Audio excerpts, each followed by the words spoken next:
Hey there, boys and girls of the YouTube world. Today, the Duff Dog and I are going to see if we can't get this 1968 Dodge RT running for the first time in who knows how many years. That's right. We don't know how long this one's been sitting, and it doesn't have any license plates on it. Anyway, the story on this is there was a Facebook Marketplace ad for a free van body full of NOS parts. I went there, looked at it. They were hot garbage, so I politely walked away and saw this car sitting there. They said, oh yeah, that one's for sale.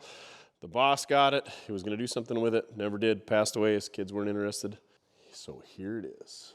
As you can see, it's an RT, road and track. So they had the coronet, and then they had the RT, and then there was the Charger. But anyway, this was the top dog coronet from what I'm told. So you could either get this car with a 440 or a Hemi. That's it. No 318, no 360, no 383. You could get two different transmission options. You could either get the automatic or you could get the 4-speed. This car, unfortunately, is a 440 and an automatic, and it is non-numbers matching. It does have the correct fender tag for an RT. It's got the RT VIN number, so we did verify it. It is an RT. However, it is not a numbers matching 440. It's got a motorhome 440 in it. So let's see if we can't get that thing running today. New shirt? New you? Nah, same old you, but same old project as well. Head on over to mortske.com. Get yourself the newest Mortske shirt. This is the I'm gonna finish my project this year. It's got all the years before that you didn't finish it crossed out. We got the Camaro on jack stands. Only $13.99. Head on over to mortske.com. Get yourself one of these. This is limited edition. They're gonna go fast. These shirts are super awesome and super affordable. Check this latest design out. Go ahead and check yourself out a ball cap and a fleece beanie and a crew neck and a hoodie and a t-shirt and all the other goodies we got there as well. But you're definitely going to want to jump in and get this bad boy to let everybody know that 2026 is the year that you finally finish that project. Now back to your regular scheduled shenanigans. There was some terrible directional steel trailer wheels on it, so the first thing I did when I got it home, put some slots on it. These are a 14x8 polished slot. Usually I don't like 14s, but they just came out with 295/50 14s. These are by Grip Max. They look pretty dang decent. Usually you couldn't get a decent tire for a 14. You haven't been able to for 40 years. But anyway, these look pretty good. If we get this thing running, we'll go burn them off, test them out. You can always tell it's a 1968 Chrysler product by the shape of the marker lights. I was told this car came out of Wyoming, and the title still says Wyoming, so it's pretty dang dry. It has been wrecked at one point. More on that later. Only a little bit of rust in the quarter panels. I crawled underneath as best I could. Looked pretty solid. It's got the same rear window as my 1970 Roadrunner. These deck lids are like gold on these cars, I'm told, because they rust out on the lip like this. It's got the RT valance on it. It's got those awesome taillights. Check out those flared out exhaust tips. Definitely some body filler action going on in these quarter panels. And a little bit in the doors. Unfortunately, it's got a Coronet 440 dash, but it's got the correct Coronet RT badging on the driver's door. I was a little skeptical because the back seat was out, but he did in fact have the build sheet in a folder, so I got the build sheet. It is an RT car. It's got the floor shift center console like all the RTs had, but it's got the wrong bucket seats in it. So hit us up mortskerepair@gmail.com if you've got a correct set of seats for a 1968 RT. It's got what I believe they call a power bulge hood. That was a factory RT deal. You could get some different hoods, but this was the lowly one. Like I said, she was in a wreck at one point. There's a lot of mud in the cowl. We got to figure out how this car was grafted together because she's been pieced at one point. Overall, I'm pretty excited about this thing. The Mopar Madman says that this RT grill had something to do with the wing cars, so I don't know if they came in the Daytonas or the Chargers or something, but we'll have to figure that out. You want to come open this hood for me when you get done having your snack over there? And there it is, the motorhome 440 in all its low compression awesomeness. I have had this open, verified that it is not numbers matching, that it is in fact a motorhome 440. And I did drop a radiator in this thing. This is the radiator that came with the 1968 Dodge Charger stuff that we put in our 1970 Roadrunner. Go check that video if you haven't. That's pretty much the extent of our Mopar amazingness that we've done around here, other than a tin grill pickup, maybe some odds and ends, some flatheads. We've done a few flathead 6s and Mopars. Well, that's going to end the day here at Mortske Repair. Anyway, this radiator I think is the 24-inch, and this car should have had a 26 or vice versa. This radiator's too wide. It should be in that hole, but it's in this hole. But it already had the holes drilled, so we're going to make it work. But right about there is where we run out of parts. This is gonna be an interesting one because we don't have a lot of Mopar stuff around here in general, and we really don't have any 440 stuff. I don't think I got a 440 in the yard. We got a locked up 1968 Chrysler Newport with a 383 in it. That's got the HP manifolds on it. Oh, that's a new one. Carburetor, we should be able to put an adapter on it to put an AFB style Edelbrock on there, or it looks like it's a spread bore, so we should be able to put a Quadrajet on there. Here's our thermostat housing. We're gonna need a gasket for that. We can make something there. We're missing a distributor, and I do not have a distributor around here. We're gonna need the fan pulley, all that stuff, the bracketry. I don't know if that's gonna be the same between a 383, but yeah. Let's see if this thing turns over before we even get crazy about that. I think somebody just set this in there, never got it going. They never got it all hooked up. The throttle linkage isn't hooked up. The exhaust looks like it's hooked up. The pulley is mashed on the front. There's some wood up here for the engine mount. So I don't know what they had going on here. Looks like we got a transmission cooler line. Before I go and spend a bunch of money on distributors and accessories, let's see if this thing even turns over. Maybe we'll see if there's a starter on it.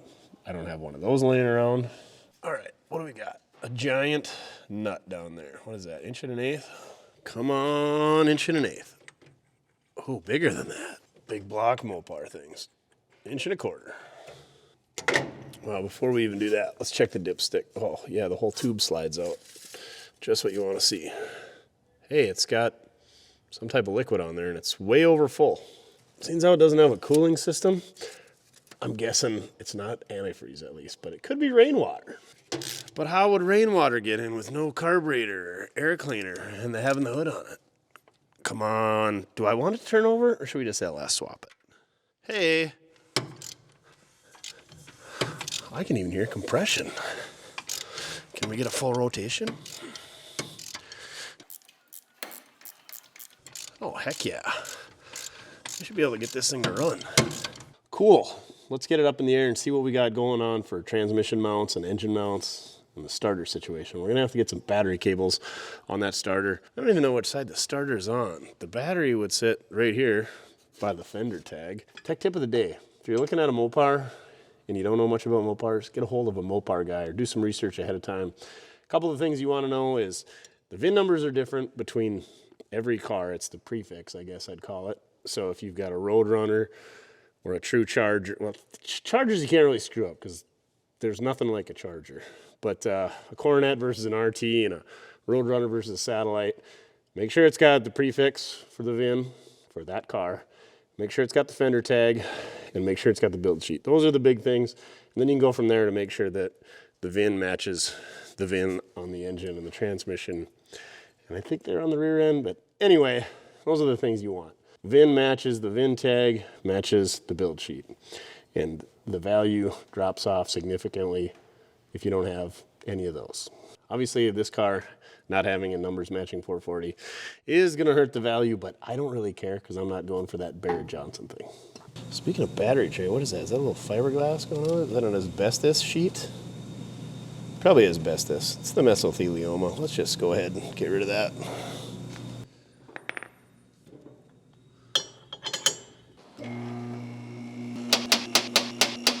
All right, let's take a look at the bottom of this thing. Like all Mopars, torsion bar front suspension, leaf spring rear suspension. That was pretty much their standard. Name me a Chrysler product that didn't have torsion bars and leaf spring rear. I have to go back to the 50s, I think. Anyway, core support's a little torn up. A lot of Dukes of Hazzard things going on in Wyoming and Dodge RTs. Got ourselves a Fram oil filter. There's the aforementioned smushed up crank pulley. Looks like we got one tranny cooler line there. Hey, there's a battery cable. Maybe it does have a starter. Wood engine mount. Who knows what's going on there? Maybe the motor mounts are different between a 68 RT and a motorhome. But I'm guessing that's not factory. Drum brakes, they do look like the big ones. We got some dual exhaust, little kink action going on right there. I'm guessing that's because the motorhome manifolds are different. Need some clearance for the steering. Speaking of steering, it is a manual steering car. Oh, check this awesomeness. We got the plumber's cutout right there. That's only scraped a few times. And look at all them kinks. Oh, good stuff. So yeah, I think we're gonna have to do exhaust if we get to that point. I don't see a wood block on the engine mount on the driver's side, so that's a plus. I'm guessing we're just missing the whole engine mount over here on the passenger side. Put that on the list of things to order. Automatic transmission. I don't believe they made anything that fitted up to a big block other than the old 727. What do we got for shift linkage? It looks like some of it is there, but it's definitely not all there. Yeah, I'm guessing this was supposed to go to something. There's where the shifter comes through the floor, so we got to have some type of bracket that goes from here up to there. Maybe we can just flip some of that around. Who knows? We'll cross that bridge when it decides that it's going to run. The transmission crossmember and mount are all in place. Drive shaft is present. Glass pack has almost left the chat. Oh, they brazed it in place. Very nice. Should be an 8 3/4. You could get a Dana 60 in these bad boys, especially with the Hemi. Looks like the rear brake hose has left the chat as well. No air shocks? I'm a little disappointed.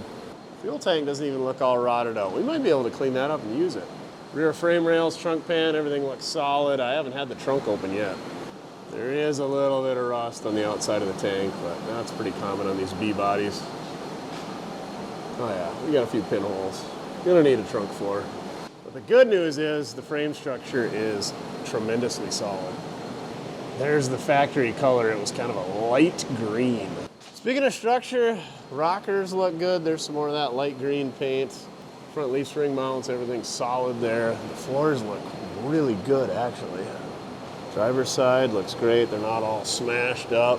The structure for the torsion bars all look solid and straight. Frame rails are nice and straight. Oh, maybe right in there is where it was wrecked. A little kink action going on. How's this side look? Oh, I don't see any kink over there. A little bit of damage right there, but that could have been from picking it up with a jack at one point. Yeah, frame rails all look really solid. K-member looks nice and straight and solid, so we should be good structurally. Which is a nice relief after dealing with a wrecked 1970 Roadrunner. That thing was pretty schmucked up, but we got her all straightened back out and she drives pretty dang good. We even took it and got it aligned. It's a little bit off. We got to put her on the frame rack. It's got to go about 3/8 of an inch at the frame rail, but pretty good for some dummies with a rollback straightening it out. Ugh, it's just a battery cable, no starter. I guess we're gonna have to look for one of those and some starter bolts. Dug through my starter collection, and other than some Hemi starters and some Slant 6 starters, the old Hillside Hemi, this was the only Mopar starter that I could find. The good news is, small block, big block, they don't care.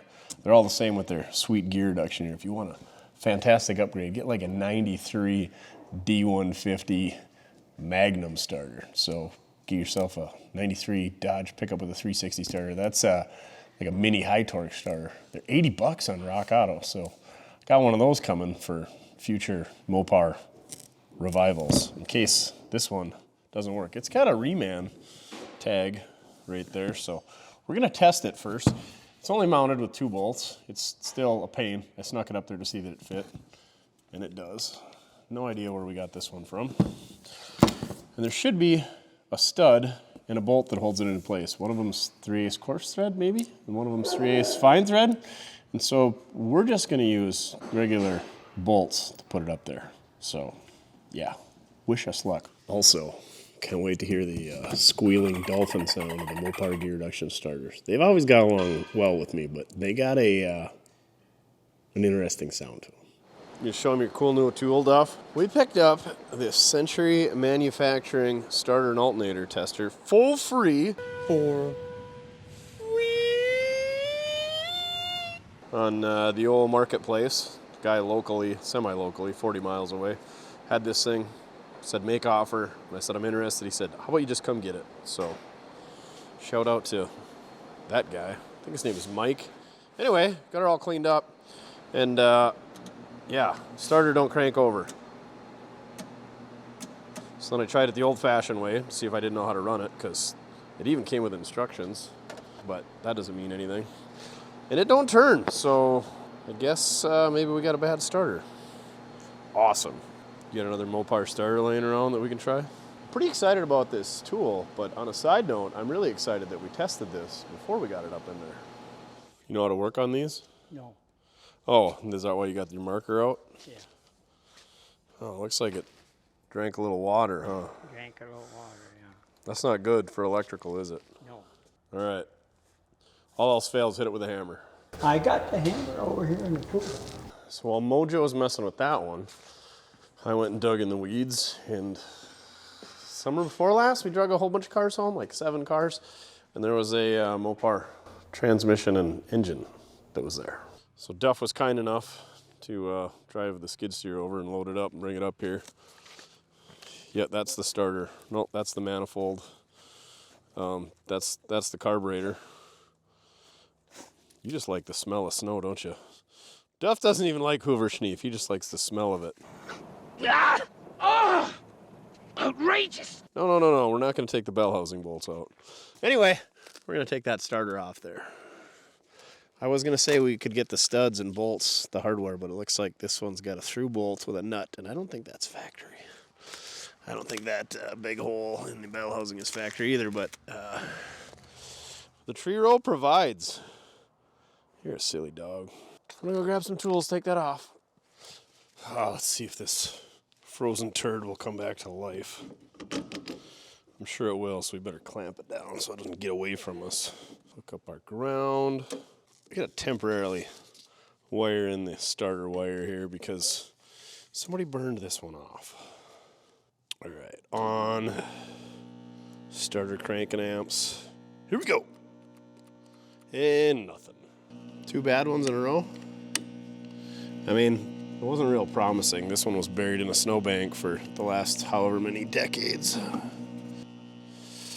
Not looking good for the home team here. You have to call up the parts store, see if they got a starter on hand. I should probably just get a known good small block Chevy starter and throw on here just to verify that this thing even works. Starter number 2 is actually worse than starter number 1. Hey, there's that fancy little gear reduction setup. That's where the Dolphin hides.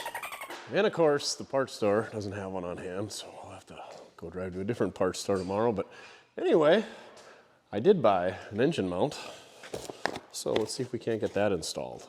That way, when this engine doesn't run, we'll just have one more thing that we got to take apart. This is an Anchor part number 2250. Is it the right one? We're gonna find out. So here's that engine mount, and it's got a through bolt that goes through there, and then this bolts to a bracket on the block instead of bolting directly to the block like I'm used to. So when this rubber separates, the engine can just flop around. There's no safety catch in there for failure, but that was pretty common back in the day. I think the earlier GMs, 73 and older were like that as well. They didn't have a cage to catch it. But anyway, I went to go put this up there, and we're missing a piece. In typical Mopar fashion, there's this bracket that bolts to the side of the block that's missing. As you can see, I found one in the snowbank off the 383 out of the roadrunner, and got it in here and determined that there's a right and a left. And guess what? I took the left off, and I need the right. So I wasn't going back out there, and the block's frozen in the ground, so I got the skid steer and drug it in there. So always save every piece of junk. There's no starter on that one for us to steal. So anyway, I'm gonna go put this back on there so when I need it some other time, I know where it's at. And then there's difference between B bodies, so the satellites, the Chargers, the Roadrunners, the Coronets, and the E bodies, like your Challengers and your Cudas. And what else is there? I don't know. Anyway, there's different 440 mounts between B bodies and E bodies. And so luckily our Roadrunner and our Coronet are both B bodies. I'm gonna go take that off there. It's 3 bolts, 7/16 that hold it on there. One there, and one that goes all the way through there.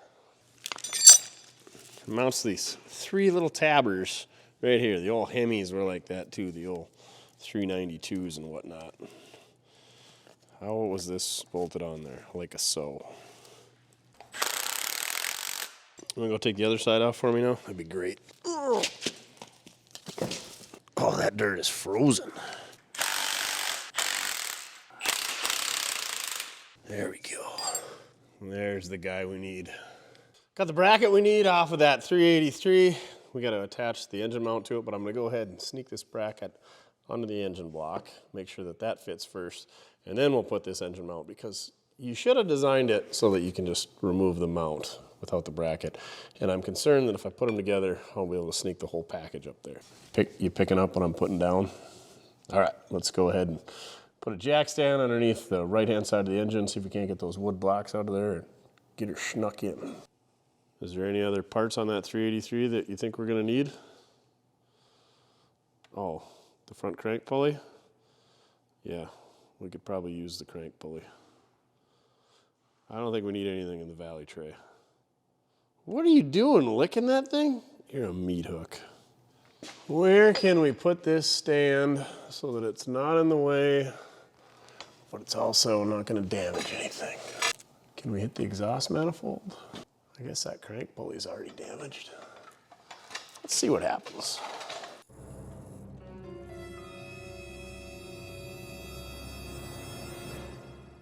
Can we sneak the wood blocks out? Oh yeah. Please tell me that it's some type of lumber and not dimensional wood. Just big old chunks of tree branch. Oh, that was a 2x4. That one looks like it might have been a chunk of a tree. Please line up. Got all the bolts in. Fine thread, 7/16 bolts. So if you take one of these apart, save the hardware. That's kind of a tough one to find. Oh crap, as I just dropped one of those nuts. Where did that go? I just had to say something about losing the hardware. Where did you go? Found it. Okay, well, let's snug those up, and then we'll go ahead and slip that mount in there.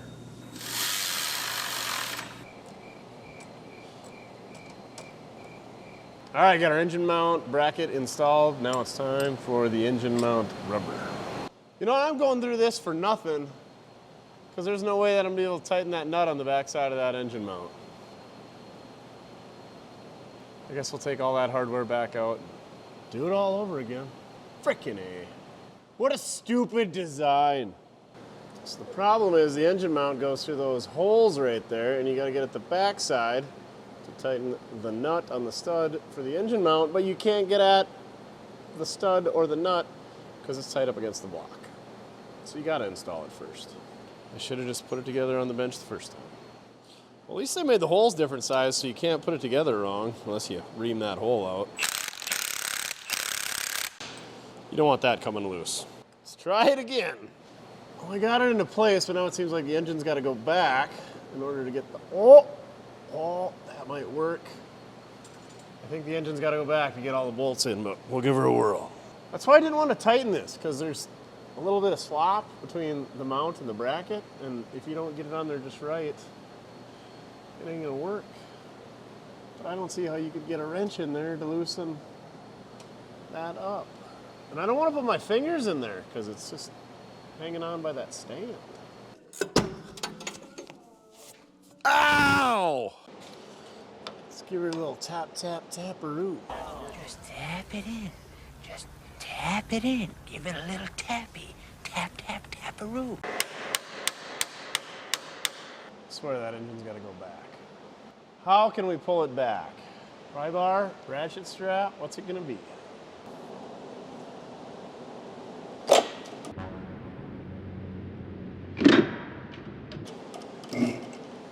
We got the whole weight of the car on this stand, so if we're gonna splatter ourselves, it's gonna be in a spectacular fashion. Got our strap tucked into our torsion bar mount. All right, come on, is it gonna start moving? Hard to tell without a light. Oh yeah. This thing's not gonna drop on me and kill me, is it? Hopefully. Ah, there we go. Now we can see why it's not working. Not really, but made me feel better that I can see now.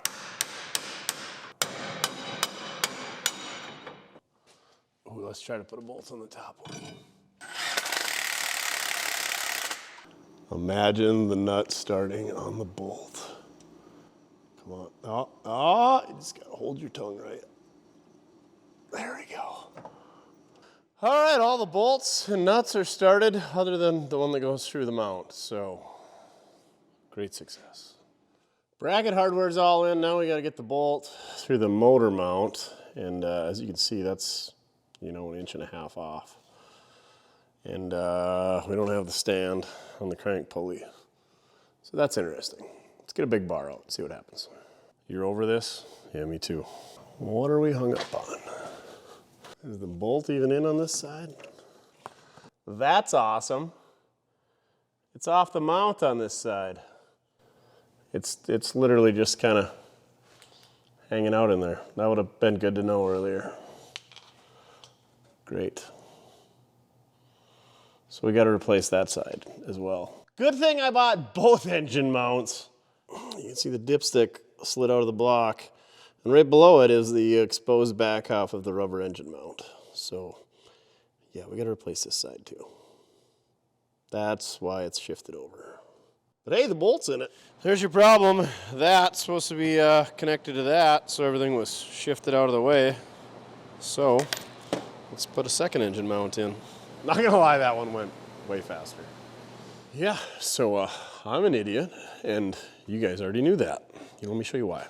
So these are the mounting pads for that engine mount bracket. And I had it on the right-hand side of these tabs. And if you put it on the left-hand side where it belongs, it just falls right into place and isn't prying on the engine mount.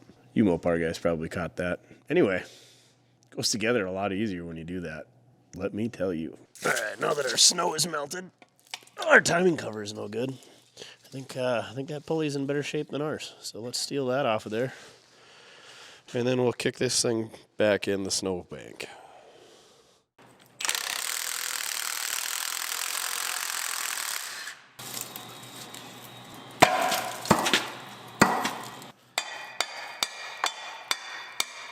Oh no, that comes right off.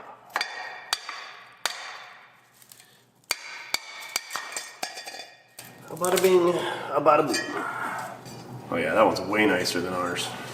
So when I try to take that bolt off, the crank turns over on the 440 because it's not locked up like 383. So what we're gonna do is take this radiator out that I just set in place, and then we're gonna take the impact, blast that giant bolt out of the crankshaft. All the room for cordless tool activities. I feel sorry for our ancestors who had to do everything by hand. The harmonic balancer is clearly different between the 383 and the 440. Hopefully that doesn't affect the pulleys. What do you think, Duff? 440 is the same as 383? Well, if we go back to back, looks like the depth is the same. Inner diameter is the same. The holes all line up. And this groove isn't smashed shut on this one. So we should be good to go. Is it really necessary to have 6 perimeter bolts and a center bolt to hold a crank pulley on? 4 is the most I've ever seen before. I think small block Chevy's only got 3. Pontiac's got 4. It just goes to show you how much torque the old 440's got. It'll blow the lower pulley right off. You don't have 6 bolts in it. So the windshield in this car is absolutely horrendous. Water's been leaking in. It's messing with the visibility. So I ordered a new windshield in a surround. Let's go ahead and replace that because I want to make this car drivable, safe, decent. So we're gonna go ahead and put some glass in there. It's about 130 bucks for the windshield, and I think it was like another 60 bucks for the surround. The only problem that I got is this stainless. I don't really like messing with it. It just doesn't agree with me.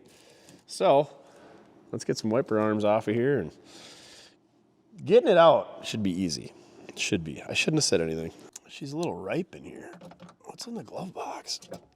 Oh, it flips up. How neat is that? That's pretty neat. So there's one little Phillips screw holding the stainless to the A-pillar down here. We're gonna take that out before we even get started. Then we're gonna get a magnetic tray to put our screws in. Then we're gonna do the other side. It's kind of hard to see. It's hidden behind the weather stripping.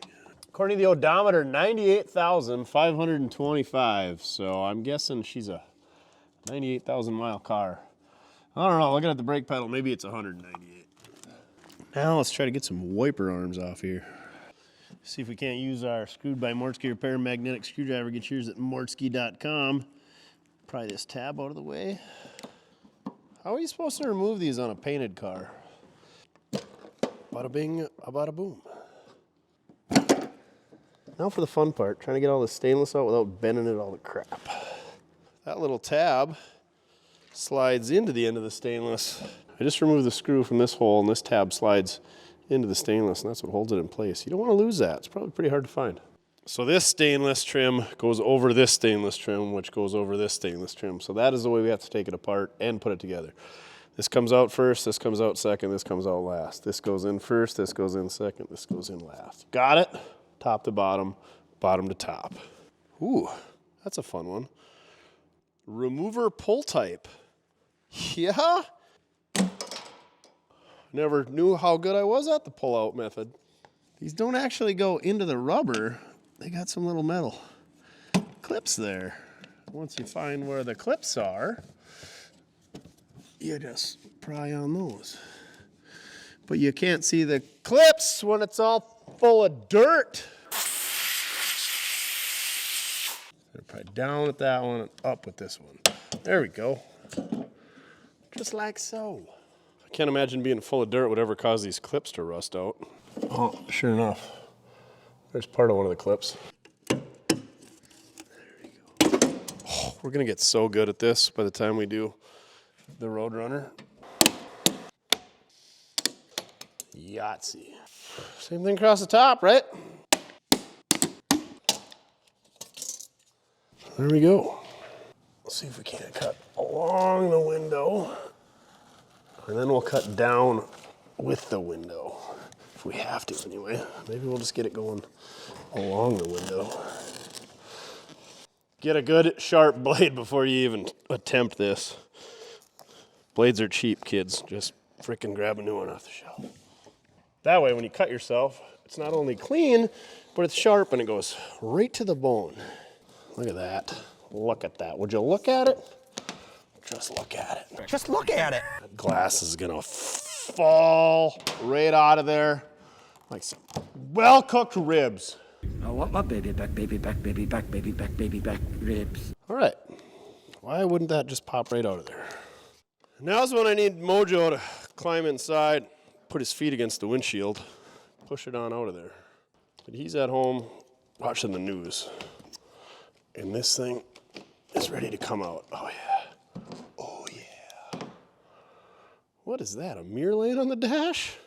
Hopefully we don't find a razor blade to go with it. I'm guessing that's where it was leaking, where that giant Jim Carrey chip in the tooth in the windshield is. All right, where are we gonna set this now? Who cares, it's broke. Now we should be able to pop this rubber out of here. Oh, somebody's been in here and put a little glue around it when they put it in there. I think that's common, unfortunately. Maybe they did that from the factory. They put the glue in there. I don't know. Oh yeah, you would have to on the bottom here because it doesn't wrap around anything other than anything. I'll just get the old Coke glass out of there. So here's the clips I'm talking about. There's 3 down the side and I don't know, 6 or 8 across the top and the bottom. But anyway, your rubber goes on this side and your stainless drops right in here. So I was prying up on the stainless and then in on that guy right there. And that's how you get your stainless in and out. Right there is where all your water is gonna sit. So she's solid.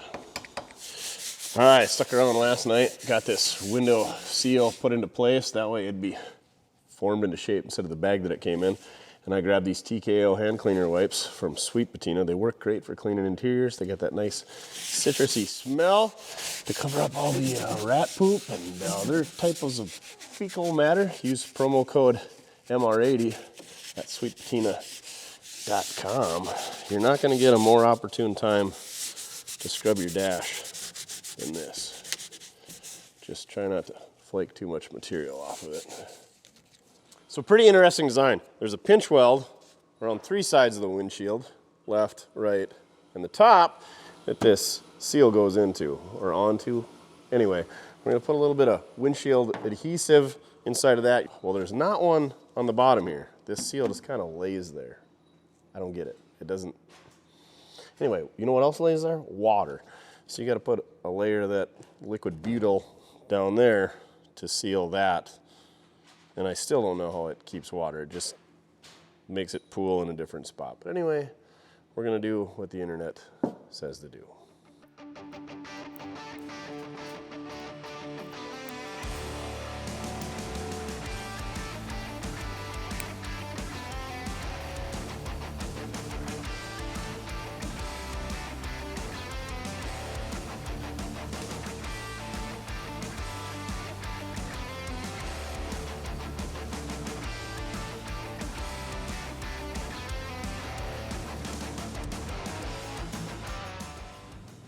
Man, I feel like DD's Speed Shop here, but that guy doesn't even do his own glass installs. He just installs intake gaskets like this. And this is like race car stuff. That's what they do.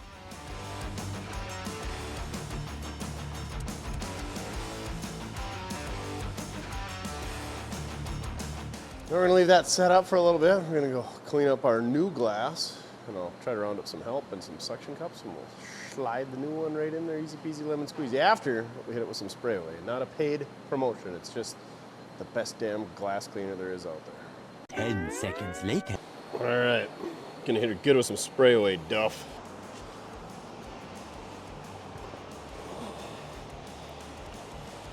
Set her in that bottom channel first.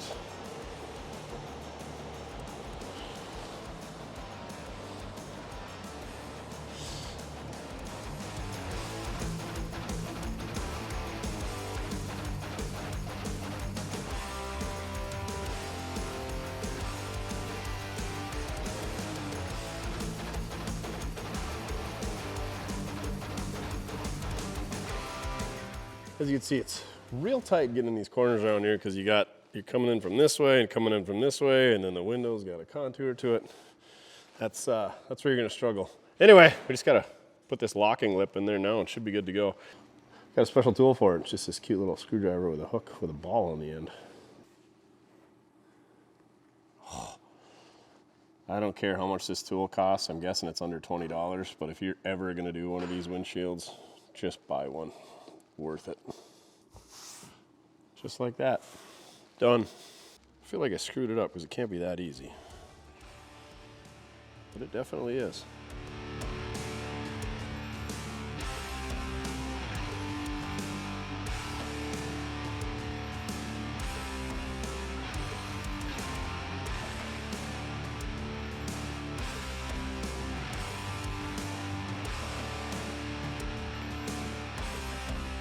There you go, she's complete. I'm gonna leave the wipers off just in case when we hook up the battery they decided to go berserk and not scratch our new windshield because I don't have new wipers for this thing right now. Yeah, took about an hour. According to time lapse, Mojo and Chin came and helped for about 15 minutes. Not a bad job. And there's nothing nicer than some fresh glass. It's like new socks at Christmas. Gotta love a new windshield. Now if only we could go for an RIDE in it, huh?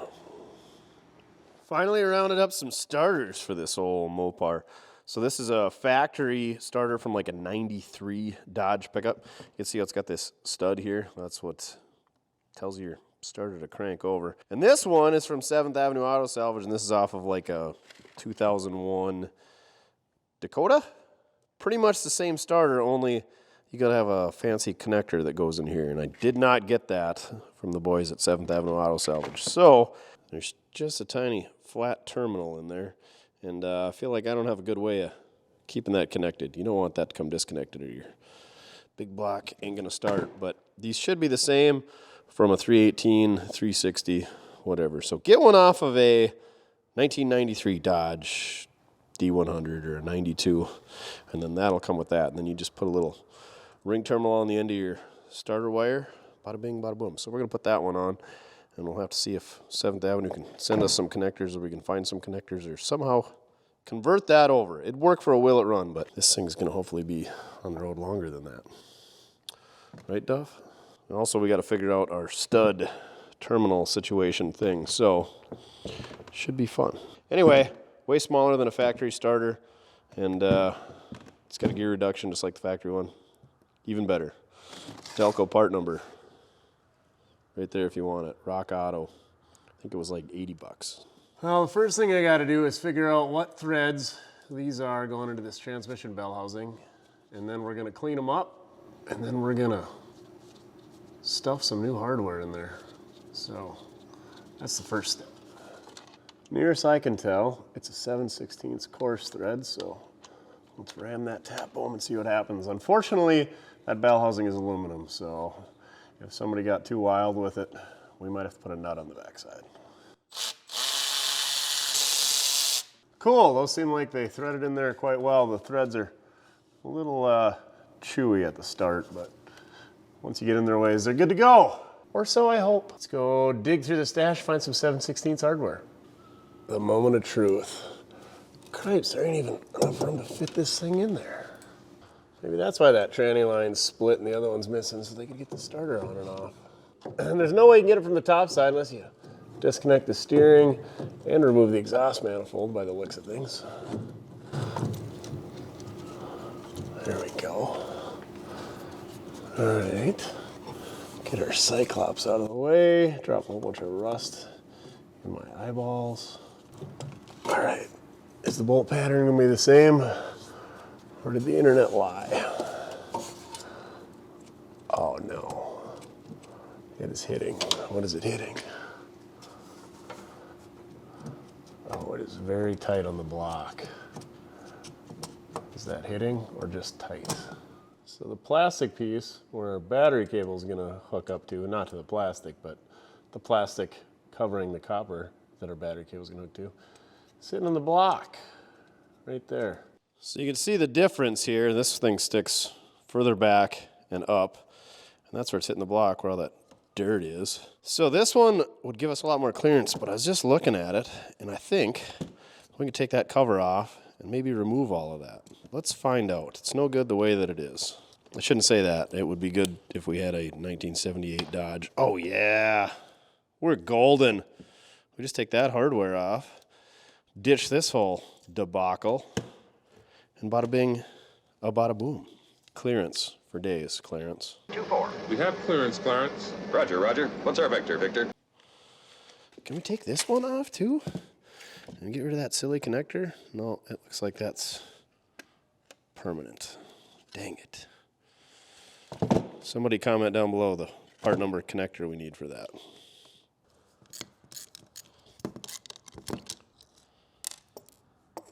There you go, 12 millimeter socket and a 7 millimeter socket. You get that hunk of crap out of the way.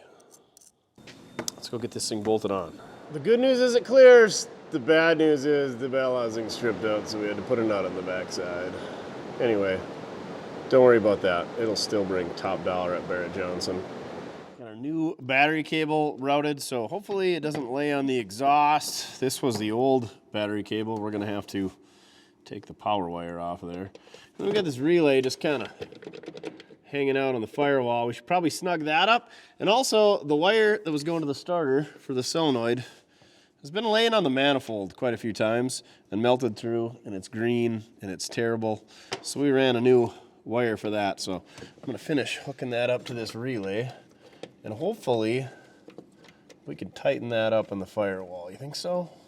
That would be fantastic. I feel like there should be 2 pieces of hardware holding it instead of 1, but what do I know? And because I'm a GM guy and GMs use purple starter solenoid wires, that's what we're using. I guess, I don't know. Am I a GM guy?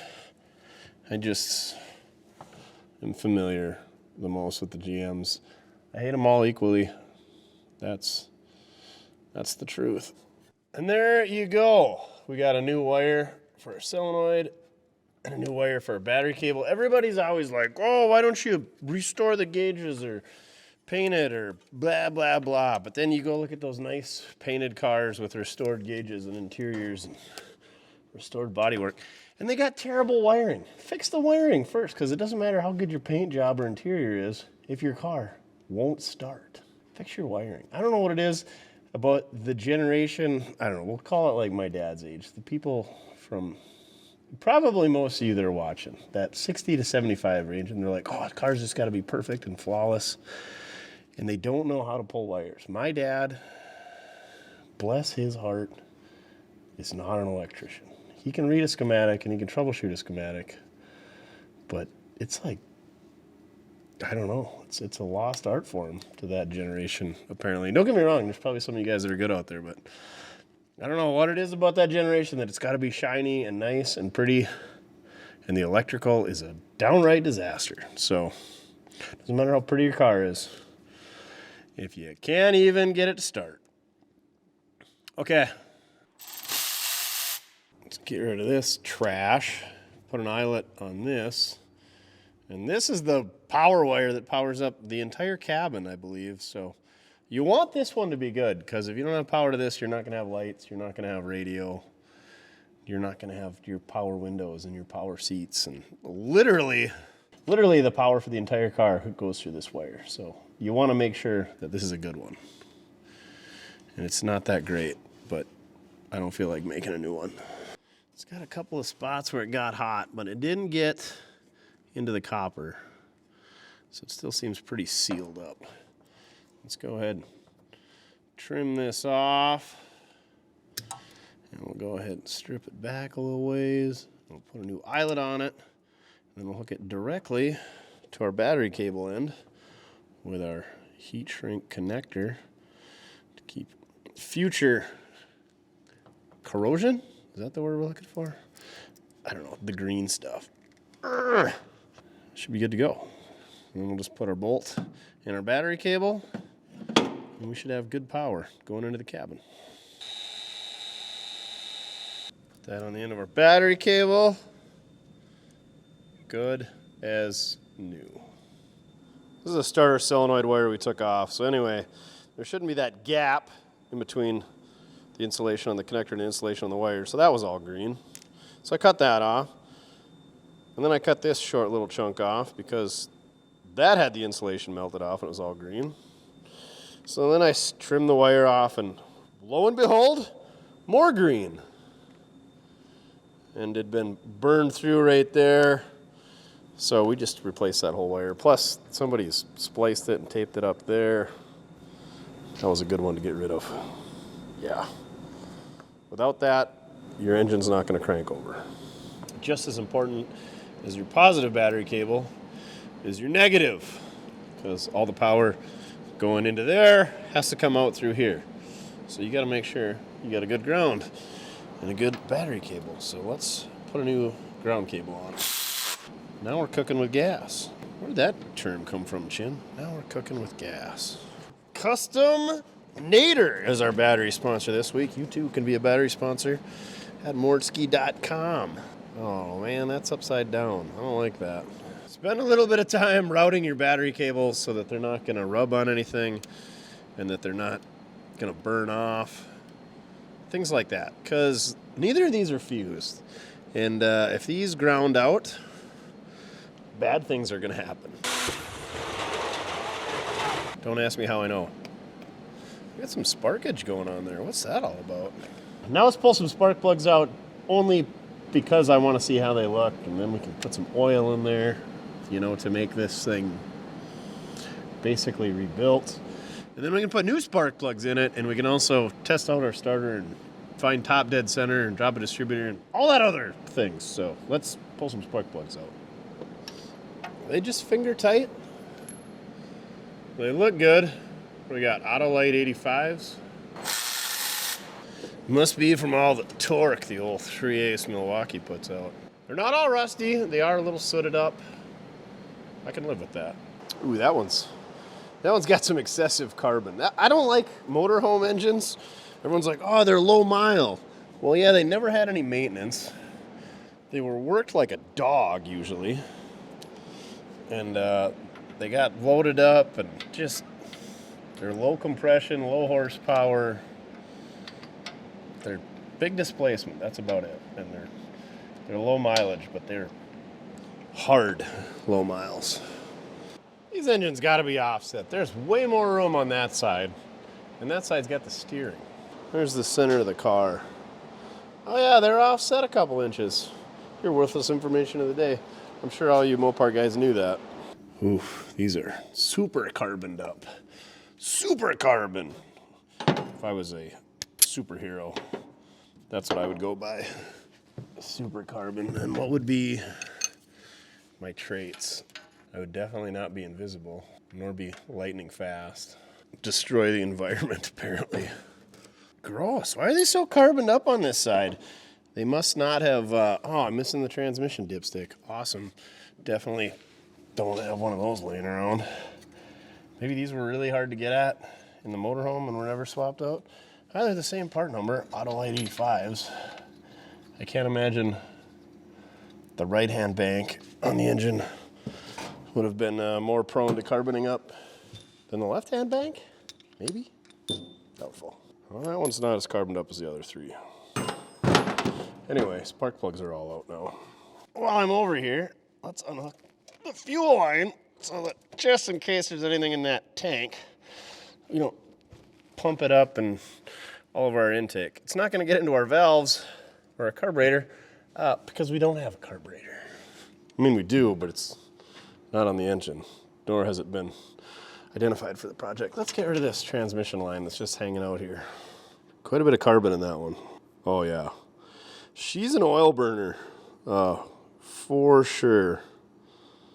That's not just fuel, that's oil. Great. Just what you want to see in your motorhome 440. Yeah, that one's pretty glorious as well. But I'm fresh out of motorhome 440, so we're gonna have to stick with this one for the time being. Maybe we can pull it out and Mojo can put new rings in it and an oil pump and throw a camshaft in it and find some better heads. Probably gotta change pistons too. I don't know much about the 440 thing. Go check out Chris Birdsong, Junker Up Chris Birdsong on the old YouTube. He knows way more about motorhomes, but he swears, get yourself a 383 and it'll smoke any motorhome 440. So, I don't know. He makes his stuff go fast and he drives it in the Las Vegas heat. So, he knows about 383s and 440s. And he apparently doesn't like the 440 motorhomes. So there's that.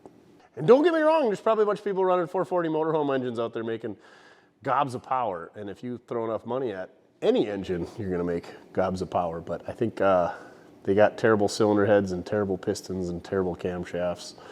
So you're not starting with much, a block and a crank. And then if you change everything out from there, then you can make gobs of power. Or throw a turbo on it, or some nitrous. There you go, now we're talking. Supercharger. All right, let's hook up the old loser switch, see if we can't get this thing to crank over. Here we go. Ouch, what was that? Something shot at me? Or was it sparks? Or it shot dirt at me? I don't know. Anyway, it turns over.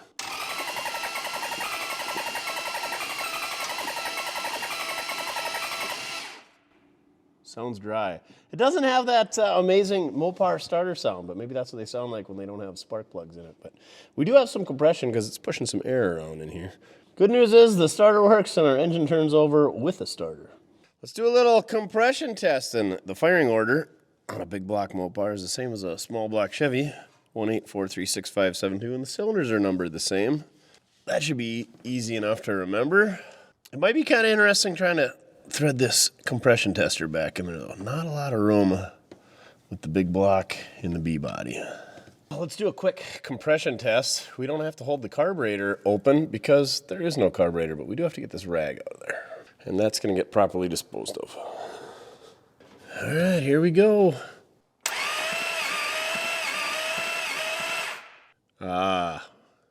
10 PSI, not even? 7? Yes, I was going about 65 tops. 7 miles an hour. That's not good. What would be causing lack of compression? Maybe the rings are sticky from sitting? Let's move on down the line and see if they get any better. Well, you know, they can't really get any worse. I shouldn't say that. It could be 0. Come on, number 3, be higher than 7 PSI. There we go. 60. That's a nice improvement. All right, let's get like a 75 or an 80 here. Or 40. 30. 30 PSI. It'll be a miracle if this thing even runs. For a manual transmission, we could just put it in gear and drag it behind Bernie for 20 miles down the road with it in gear, but it's an automatic. All right, here we go on the even bank. 20. What's that hissing? Oil? Got some oil pressure up here? Wow. Is it bad when your oil pressure is higher than your compression? 20 again, at least for consistent. Oh yeah, 35 on that one. Whew. She's a screamer. Last one, let's get like, 40. On the nose, 40. This will be a true feat if we can get this run with numbers that low. We might not have any compression, but we're still gonna keep moving forward, plugging along, trying to make this thing gain compression so it'll run. If we get it turning over and get it firing, a little bit of heat, it'll come back to life, surely. But usually you use compression to find out where top dead center of number 1 is.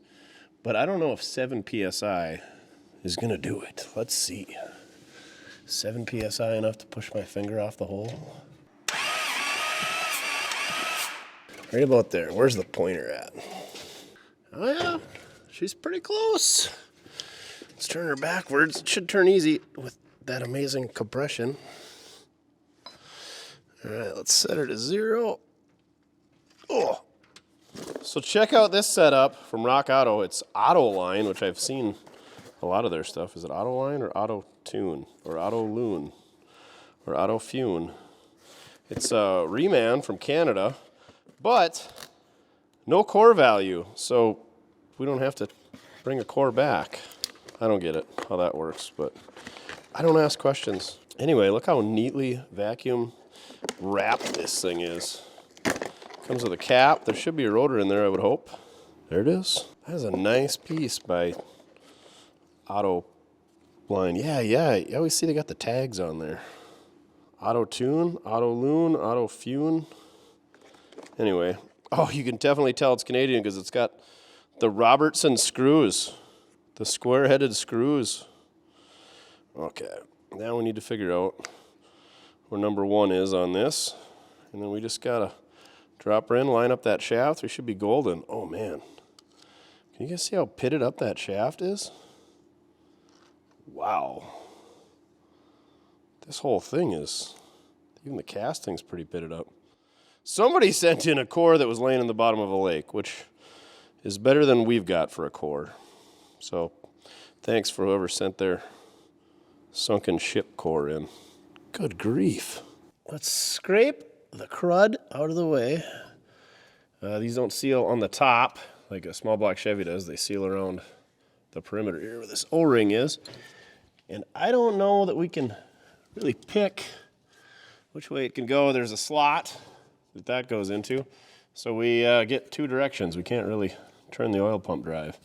And it looks like it's supposed to be pointing over here somewhere, towards the front of the engine.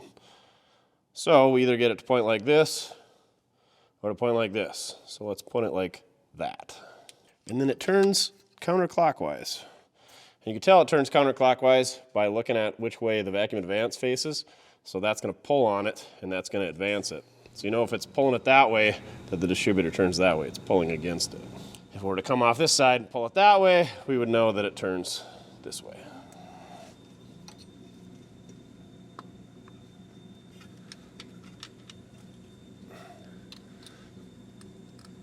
All right, there we go. Now we need a distributor hold down, which I also do not have. So we're gonna have to either make something or dig something up. Was there one off that 383 that we drug up here and threw back in the weeds?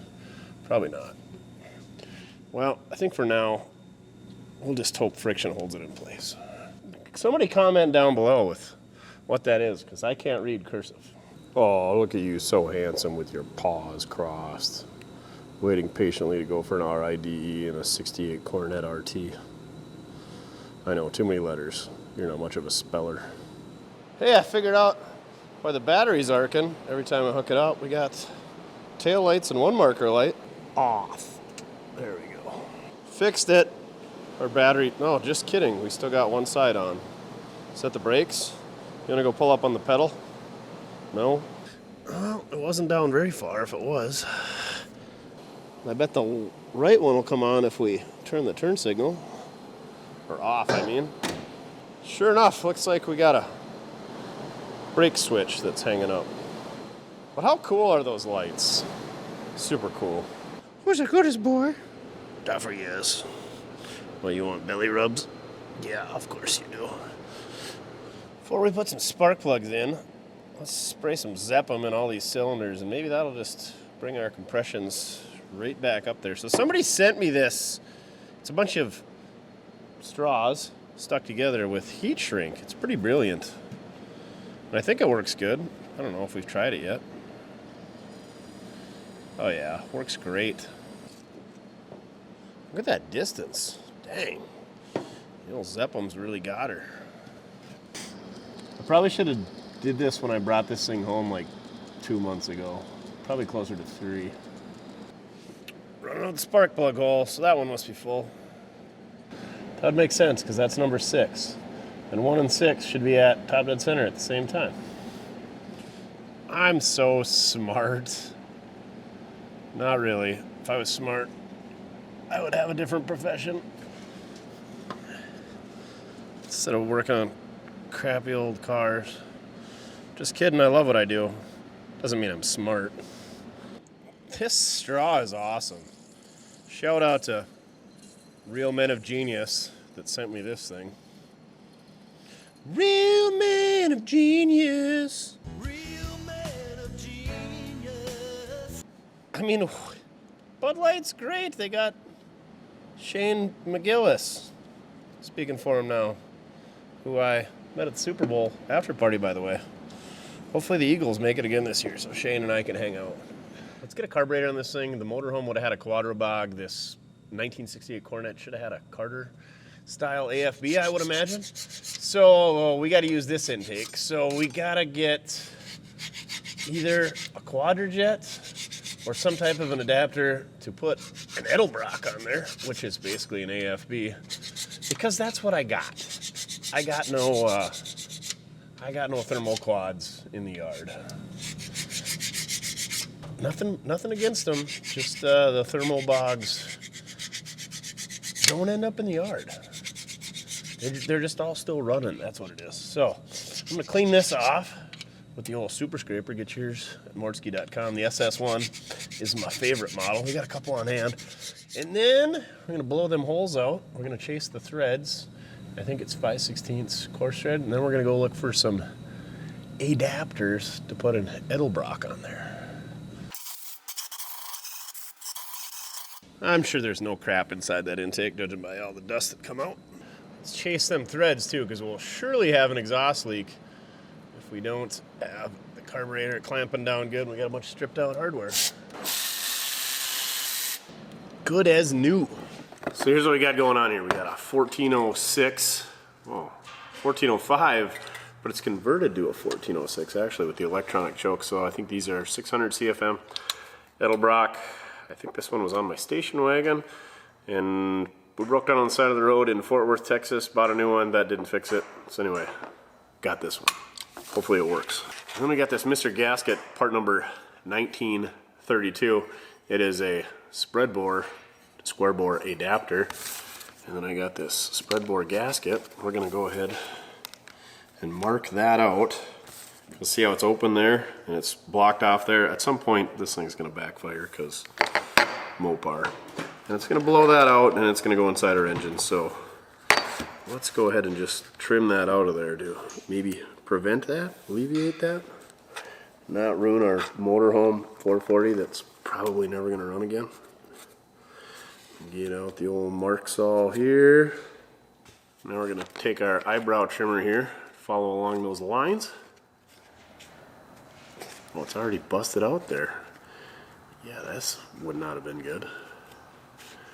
I'm sure the 440 would have swallowed that up. No problemo.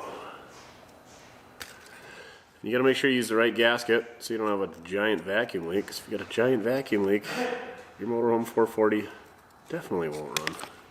Also, I hate adapters, but this is what we got. Ideally, you would buy either the right carburetor or the right intake. Which, well, we probably do have a Quadrajet we could bolt on there, but what fun would that be? Oh, terrible job of trimming. Oh yeah, much better. And then on the top side, we're basically gonna have the same thing, except for it's for a square bore. Like so, yeah. And then the correct length hardware. And we just gotta hook fuel up to it, plug a couple vacuum ports. We'll be running in no time. Now you want to make sure that your gasket covers all the mating surfaces here. And it does. Obviously in the middle there's openness, so fuel and air can jump from side to side. But our adapter is going to allow it to do that too, so it should be good. Just so long as there's no air coming from the outside in or out, because that's going to give you a vacuum leak, and you don't want that. All right, let's go ahead and put our adapter on there and one more gasket. I like putting Vaseline on them, that way when we got to take it apart, because inevitably we will when we have to remove this motor because it's hot garbage, or because we give it a bench rebuild, then we can reuse the gaskets, because I'm cheap. I'm cheap, frugal, cost efficient, cost effective, cheap. The beauty of the Edelbrock is that it's got dual bolt patterns, so it will bolt directly to a spread bore or a square bore, but you got to be careful, because if you don't have the right gasket, it doesn't matter if it bolts up to it, you're going to have a huge vacuum leak, and that'll be a bad day. All right, 1 3/4 is the magic number for some 5/16 hardware. No lug nuts required to use as spacers. Make sure the butterflies are free and aren't binding. Seems good. Make sure your primaries, secondaries, choke, everything is free and not binding on anything. We're ready to go. Fresh vacuum hose for our vacuum advance.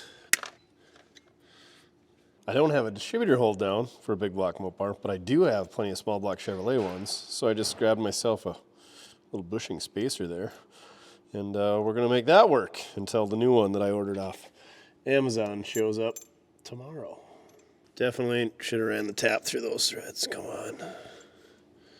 You know you want to go in there. Perfect. Just got to make do with what you got. That'll at least keep it from jumping time anyway. Now we need a coil to bolt up to our distributor. I wonder if that's the original coil wire. I bet it is. I'm guessing these two bolts right here are for a coil bracket. I got this coil bracket. The same bolt pattern? No. Why would it be? Anyway, that's what I got, so it's what we're going to use. Yeah, that would not work very well with an air cleaner. It's going to work for now, though. The Mopar must have laid on its side. I'm going to see if I got a different bracket so it can lay correctly, so we can maybe put an air cleaner on this thing at some point when it doesn't run. How about something like this, where we lay it down horizontally? That should give us a whole lot more clearance. Which ways do we want it facing? Probably towards the distributor, so we can have a shorter coil wire. That almost seems too close to the distributor, but it's what we got. We just gotta hook up our coil wire and put our plugs in, and all our plug wires. And we're getting pretty close to firing this thing up. Or attempting to. Foreshadowing? Nah, not me. Never mind those Christmas goodies over there. Check this out. Here's the new plugs we got. AC Delco R43S's. See they got that washer on there?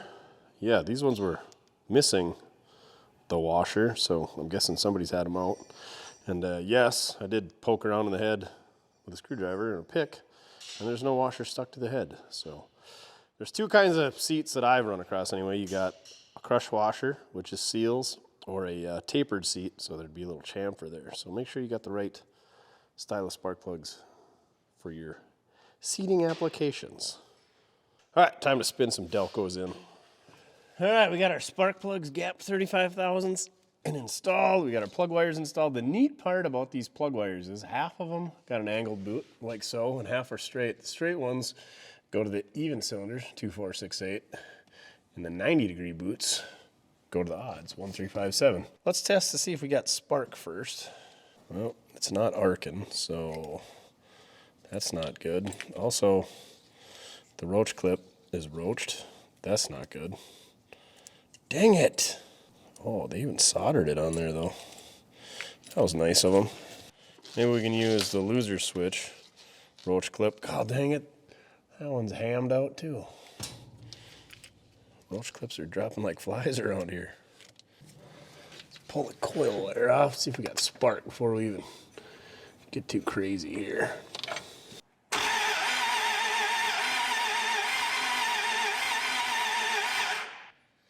no spark.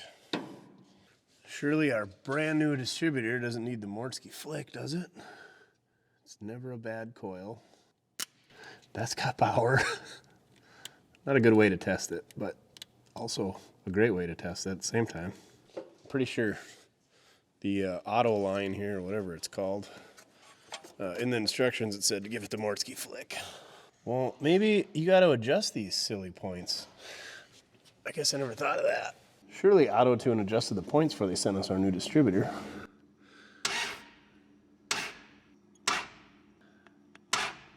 That looks like way more than 19 thousandths. Let's go check the specs and adjust the gap on the points. The internet says 17 thousandths. I was gonna guess 19. Oh boy. We're at like 25 thousandths. Let's close them babies up.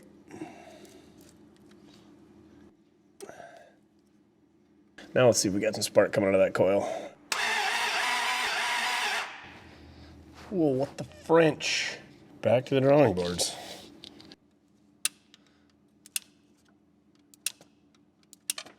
There's definitely spark in there. Now it's gonna work after the Mortske flick.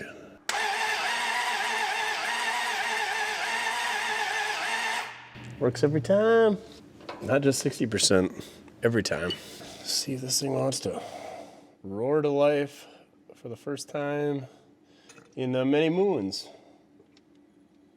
I did check, it's in park, the drive shaft won't turn, so we're not gonna get run over. Slingshot engage. Slingshot engaged. Are we gonna have to go for 24 volts on our brand new starter? We're gonna need more battery power. Swapped out the battery, let's see if this thing spins over a little bit faster. I don't have much faith. You guys saw the compression numbers. Cross your fingers.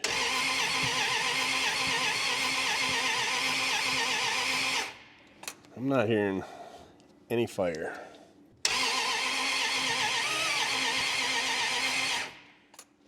Oh, there might be something going on in there. That starter sounds good though, I'll give it that.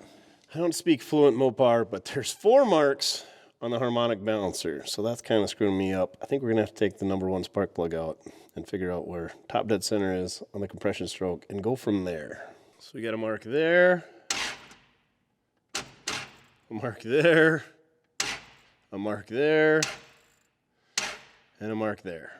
So which one is it? That's not confusing at all. At least the spark plug's easy enough to get out on this side. All right, the plugs are wet at least, so fuel's getting there. All right, they're going in with the schlong. Let's see what we can find.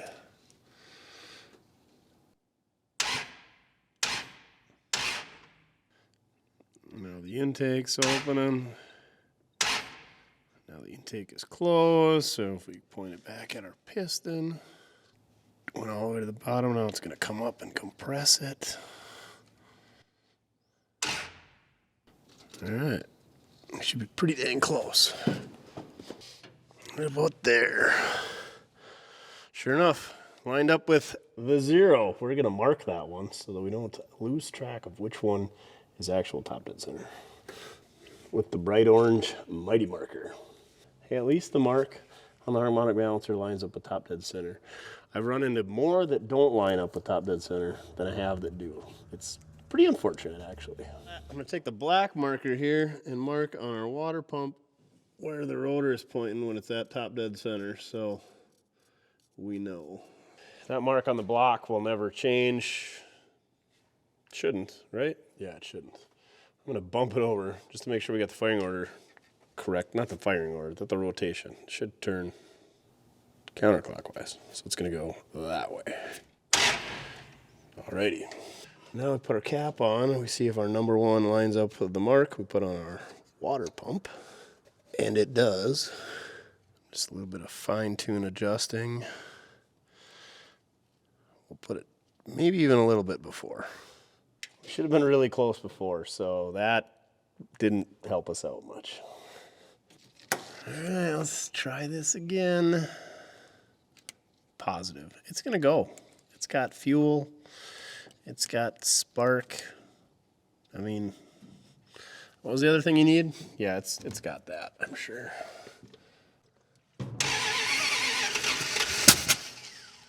Oh, I told you, positivity. Just don't talk about the C word.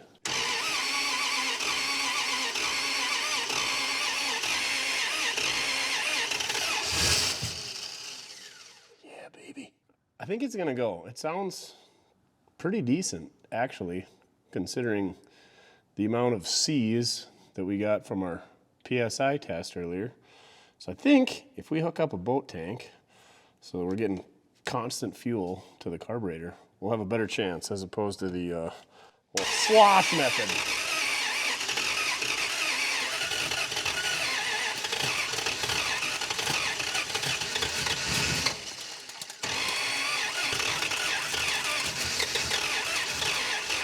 I'm an idiot. Don't do what I do at home, kids. All right. And let's get some new frickin' roach clips around here. So I'm gonna be back with a boat tank and some fuel pressure to our Edelbrock and a better clip setup for a coil. And this thing's gonna come to life. This 440 is gonna bark. We're gonna get to hear all that great plumbing that's going out the back. I was looking at the exhaust just a little bit ago. It's brazed together, bronze. It's not metal. It's brazed, and I'm pretty sure that they did it with a coat hanger. It's real nice. Really nice. Fuel tank hooked up, roach clip cobbled together. Let's do this. Are we getting fuel pressure? Kind of sounds like it. Is it pouring right down into the intake? Accelerator pump dried up on this thing. It's only been sitting a year and a half. Good grief. Oh, there it goes. Let's bring this big block back to life.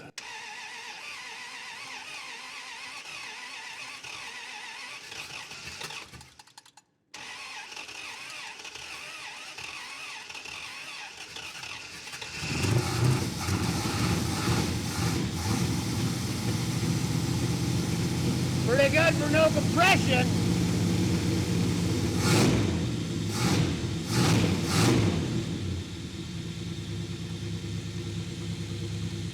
Idling. Oh my gosh. All right, that oil has got to be super old. That thing runs good. Wow, that is impressive. I'm gonna go crack a sandwich and celebrate that. But yeah, before we run it any longer, let's go ahead and drain that oil. I didn't want to change oil on it because I didn't have much faith, especially with as much compression as it had, but it's gonna come up. The compression doesn't ever go down. Get a little heat into it, a couple of heat cycles, it'll come back to life. God, I gotta fire it up one more time. That thing sounds decent. Decent. Decent.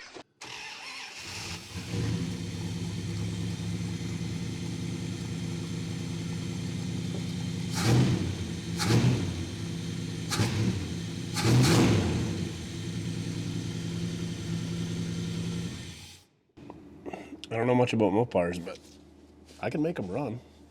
Okay, so I got one 440 to run. I'm gonna go see if I can find an oil filter for a big block. I think it's a PH8A Fram, which is who knows what, you know, Wix or whatever I have, but we gotta have something. Let's go see. Hopefully it's the same as a Ford, because I think we got those around.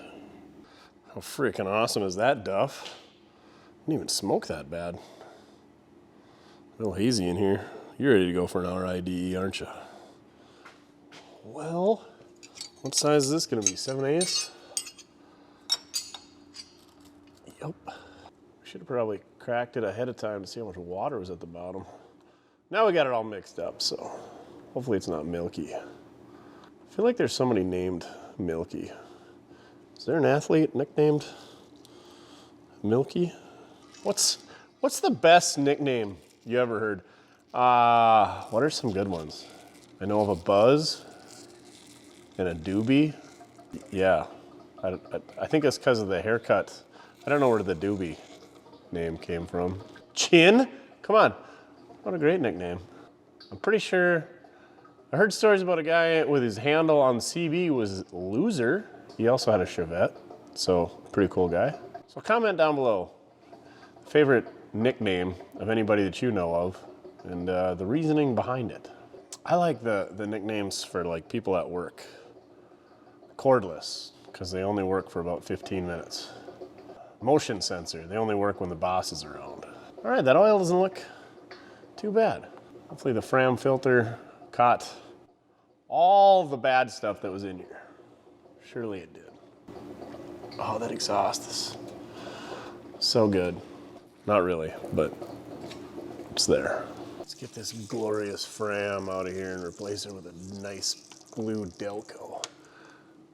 Oh yeah, you're supposed to wrap a trash bag around these so that it doesn't run absolutely everywhere. Well, guess who doesn't have a grocery bag laying? Oh, I bet Mojo does. That guy's got trash bags, grocery bags everywhere. And gallon, he must eat ice cream by the pallet load. Just gallon ice cream bucket. He doesn't drink coffee, so we don't get coffee cans around here, but gallons of ice cream just show up all the time, and he fills them full of hardware. And then I have to throw them away on the weekends when he's not around, but I bet he's got a trash bag in his toolbox. Trash bag. I keep saying trash bag, a grocery bag. Duff, should we go snoop through Mojo's toolbox? Mojo is gonna try to get I think it's a 68 or 67, 428 Pontiac running tomorrow. That's what he's working on here. Just got done with a 61 389 Pontiac. So where would the bags be? Over here? Perfect. Ooh, that's a nice heavy one. True value bag. Good grief, it's just got a stack of them. We gotta put them back, otherwise he's gonna know that we were stealing them. Thanks, Mojo. So I'm told the key is you just wrap this around the filter and then all the oil stays in the bag and doesn't hit the crossmember and go everywhere. Makes sense. I mean, this is way easier than having just have designed the oil filter so it doesn't drip on the crossmember. Oh, that's not working. Well, I think we got most of it. Should we go put this oily trash bag back on Mojo's toolbox? It's still running out though. Mopar Madman, you lied to me. Because it's still gonna run out of the engine. Well, you're supposed to let it sit for a whole day. So it said I could use either a 51515 Fram or a 400 Delco. The 400A Delco is smaller, so we're gonna go with that. And since the Delco spark plugs run so nice, we're gonna stick with the Delcos on our Mopar. Ah, there we go. Now we just gotta remember to put oil in it. Got our drain plug back in. Little mouse house come out of the old exhaust. On the right-hand bank. Oh, the left one too. Shot a little bit further out of the old trumpet. Oh man, blasted all the way up against the door. Some people will say that's staged, but I got better things to do than stage mouse house. Fresh oil change. I didn't hear any valve train noise, so that's fantastic. I'm gonna run this thing again just to feel that big block rumble in my bones and smoke everything out of the shop, and we'll shut her down for the night. Come back tomorrow.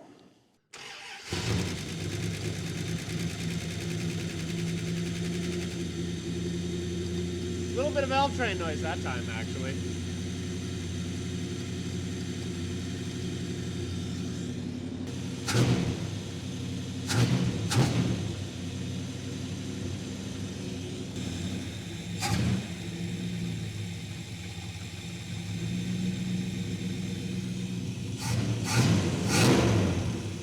I cannot believe it runs that smooth with the compression numbers it had.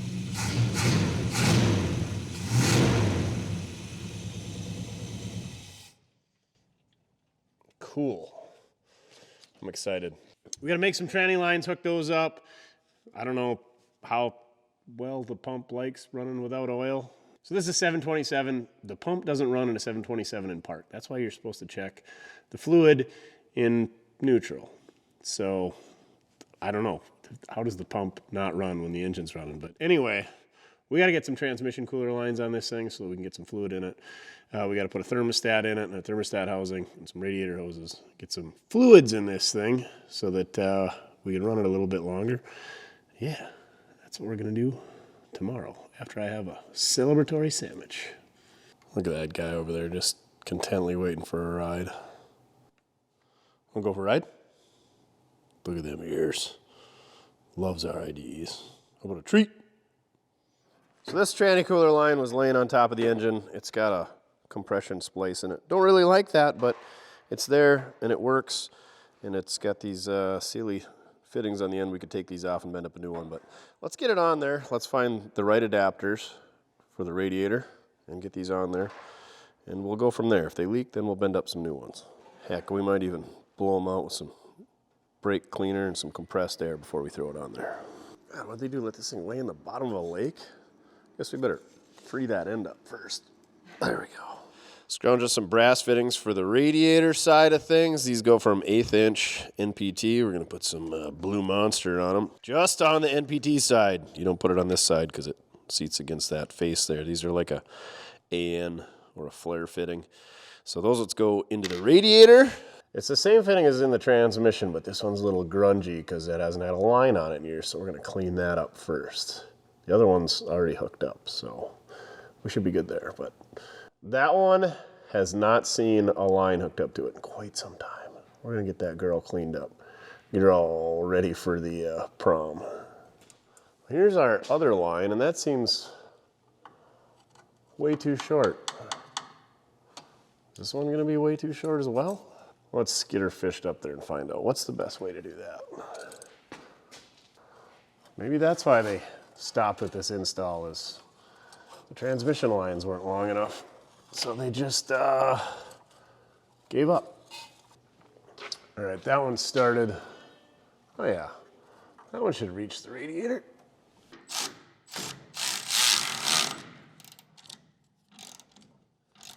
NPT, National Pipe Taper. So it's a tapered fitting. So it seals on the threads. Don't get crazy because those are a tapered thread. If you over tighten it, it spreads the fitting out, not the fitting, whatever it threads into, and then bad things happen. Now we're gonna hold our fitting so that it doesn't spin as we tighten the ferrule. Is that the word? You guys are feral for watching this stuff. I never thought of that. Ferrule, F-E-R-R-U-L-E, and F-E-R-A-L, pronounced the same. Okay, I'm gonna go tighten this up on the transmission. We gotta make a new line for this other one because it is way too short. I don't know what they had going on here. Plus it already had a splice, so great. So here's the line that would go to the passenger side of the car. You can see it's got this compression splice in there, which I don't like. And then it's too short, and it looks like this fitting doesn't match this fitting. So it looks like they had another compression fitting going on there. So we can't have that. So we need to salvage this ferrule and find another one like that. Maybe one of these are the same. And then bend up a new one similar to this mess. So let's go see if we can find a ferrule and see if we can find some, what is this, 3/8 line, 5/16. Hopefully we got some of that. Otherwise, we're gonna have to do something different. All right, got a chunk of this nickel copper, I don't know what it is. It looks really terrible underneath hoods, I think, but it seems to flare really well. Speaking of that, we're gonna put a double flare on there. I found myself a ferrule, so we're gonna definitely forget to put that on there. We'll use this one as a pattern, basically just for the 90-degree bend on the end. This rest of it looks like it's not factory. And then it's missing the last 18 inches, so we gotta make that up on our own anyway. So let's do a little flare and Duff.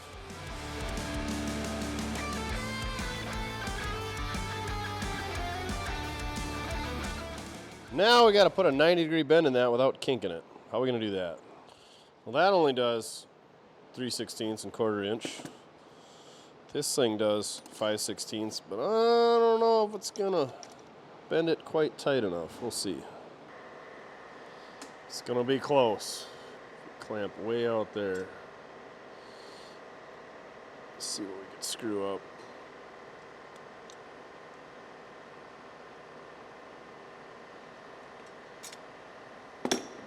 Oh yeah, it's like we knew what we were doing. Fortunately, I do not have a straightener for this 5/16 stuff, but it bends pretty nice by hand. It's definitely going to be up to Barrett Johnson restoration quality for sure. Straight as a politician. All right, let's get this fit in there and into place. And then we'll have to cut this end off and flare it on the car. All right, tranny cooler lines are complete. Now let's go to the radiator hoses. This lower fit right on. Top, we gotta figure out something with the thermostat and the hose length. Got a new thermostat gasket. This thermostat housing looks pretty cruddy, so let's go ahead and hit that with the wire wheel before we install it. These threads don't look good, so let's do our best to get them cleaned up so that it doesn't leak and we don't strip them out. First step, blow the crap out. Second step, figure out what size they are and run a tap through them. And just kidding, second step, hit them with some Croil. Now go for the tap. What are you thinking? 3/8, 5/16? No, in Mopar, one is 3/8 and one's 5/16. Wouldn't that be silly? Not 5/16. 3/8, both of them. Clean our mating surface up with the super scraper. Throw in our new thermostat and our new gasket. And I forgot to round up 3/8 hardware. So here's the next debacle. This car is supposed to have like a 22-inch radiator, and we got a 24 in there. So this doesn't have the right contour, but can we make it work? Can we force it? Not a chance. Maybe the other way? We need an extra bend. We need a little 45 down here at the end. You know what we need? A flexi hose. Gross. Let's see what we can come up with. Guaranteed somebody would have put a flexi hose on this thing had we not rescued it. But since we rescued it, no flexi hose. The formed hose guys have provided. One of these is gonna work. How about 65 GTO? No, I think we need something with 2 bends in it. This has got 2 bends. That's the upper radiator hose from an LS. Bit tight on the old diameter. 90, K 1500. Oh, I think we could make that work. The diameter might be a little bit small up top here. Well, it should be the same as that diameter. Can we make that work? Oh, it's a bit tight. Let's keep looking. We'll keep that as an option. A horse with no name. Who wrote that song? America? Cut that down so that that moves it down, and then this diameter looks like she's about right. Mojo's doing 428 Pontiac stuff back there. That's the one that's supposed to go on it, right? Here's one for a 70 roadrunner with a 440. It's supposed to be the upper. I don't know how. It could be the upper. Because that's not going to work. And that's not going to work. Probably why it's not on that car. We're dwindling on the options. That looks like small block Chevy. That's too small. I think that's a 4.3 V6 and a 86 Chevy pickup. Last one. Nope, that bend is the wrong way. All right. The old Daco 70734 is going to get sliced and diced. All right, I think I'm going to cut it off at this depth, maybe leave her a little bit long.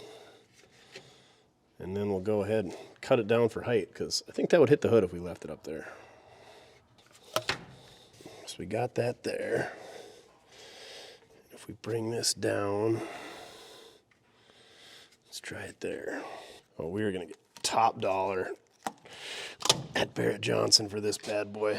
It's got 1 numbers matching tranny cooler line, custom molded upper radiator hoses. Awesome, now we just gotta put clamps on these radiator hoses and cooling system complete until we dump water in and it pours out the frost plugs. Probably the ones on the back of the block, so we gotta pull the engine out. Then we'll just overhaul it. And then we'll get all the Barrett Johnson monies. It's okay, little RT, we would have never put a flexi hose on you. You're too good for that. Now we just gotta plug up the heater hose ports so we see if this thing will hold coolant. And those 2 coolant ports are right there by the distributor. It's got that barbed fitting. We can take that out, put a plug in there. And this one right on the water pump. We can put a plug in that one as well. Or we could put a barb fitting in that one and just loop them as well. We got options. I don't know how well that's going to want to come out. Straight water, because surely it's going to leak. Oh. Just remind me not to park it outside and let it freeze, Duff. Ah, that's it. Spill everywhere, so you can't tell where it's leaking out of. Oh, there's a leak. What is that? Backside of the water pump. Oh, great. Maybe if we tighten up that bolt on the front of the water pump. Quick, fast. I bet that bolt's gonna be too long. Bet it is. So what is that, like a timing cover? Because the water pump's like, what, 4 bolts on the front? So it's the gasket between the timing cover and the water pump. Oh, don't worry, the bolt's missing on that side, so it's leaking out that side too. I suppose when they took the bolts out for the accessories, it lost our clamp load. Oh, yeah, and of course there's a bunch of crud in that hole, so it doesn't want to thread in. Awesome.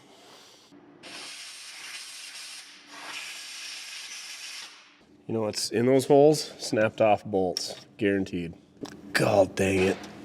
Maybe it's just the gasket stuck behind them, huh?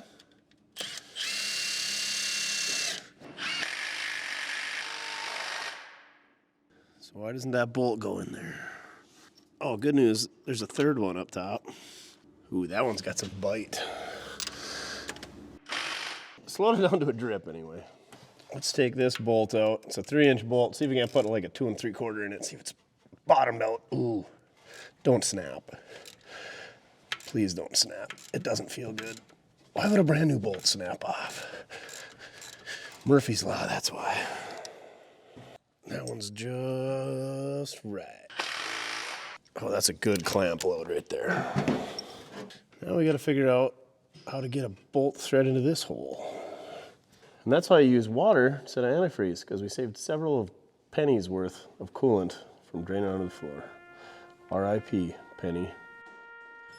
All right, any more that we're missing that are gonna give us grief? Did we slow down the drip over here? Looks like it. Let the spilling commence.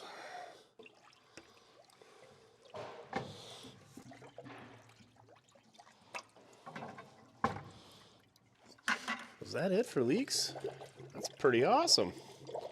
Oh, just kidding. Now it's leaking out that hole. Ah, good grief. Just had to say something. That thing does not want a bolt in it.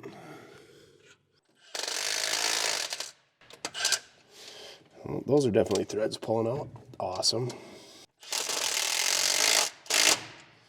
Longer bolt. Pontiac's are the same way. They got these cast timing covers. The Pontiacs are aluminum, and you can never get them to seal up. Oh, friggin' awesome.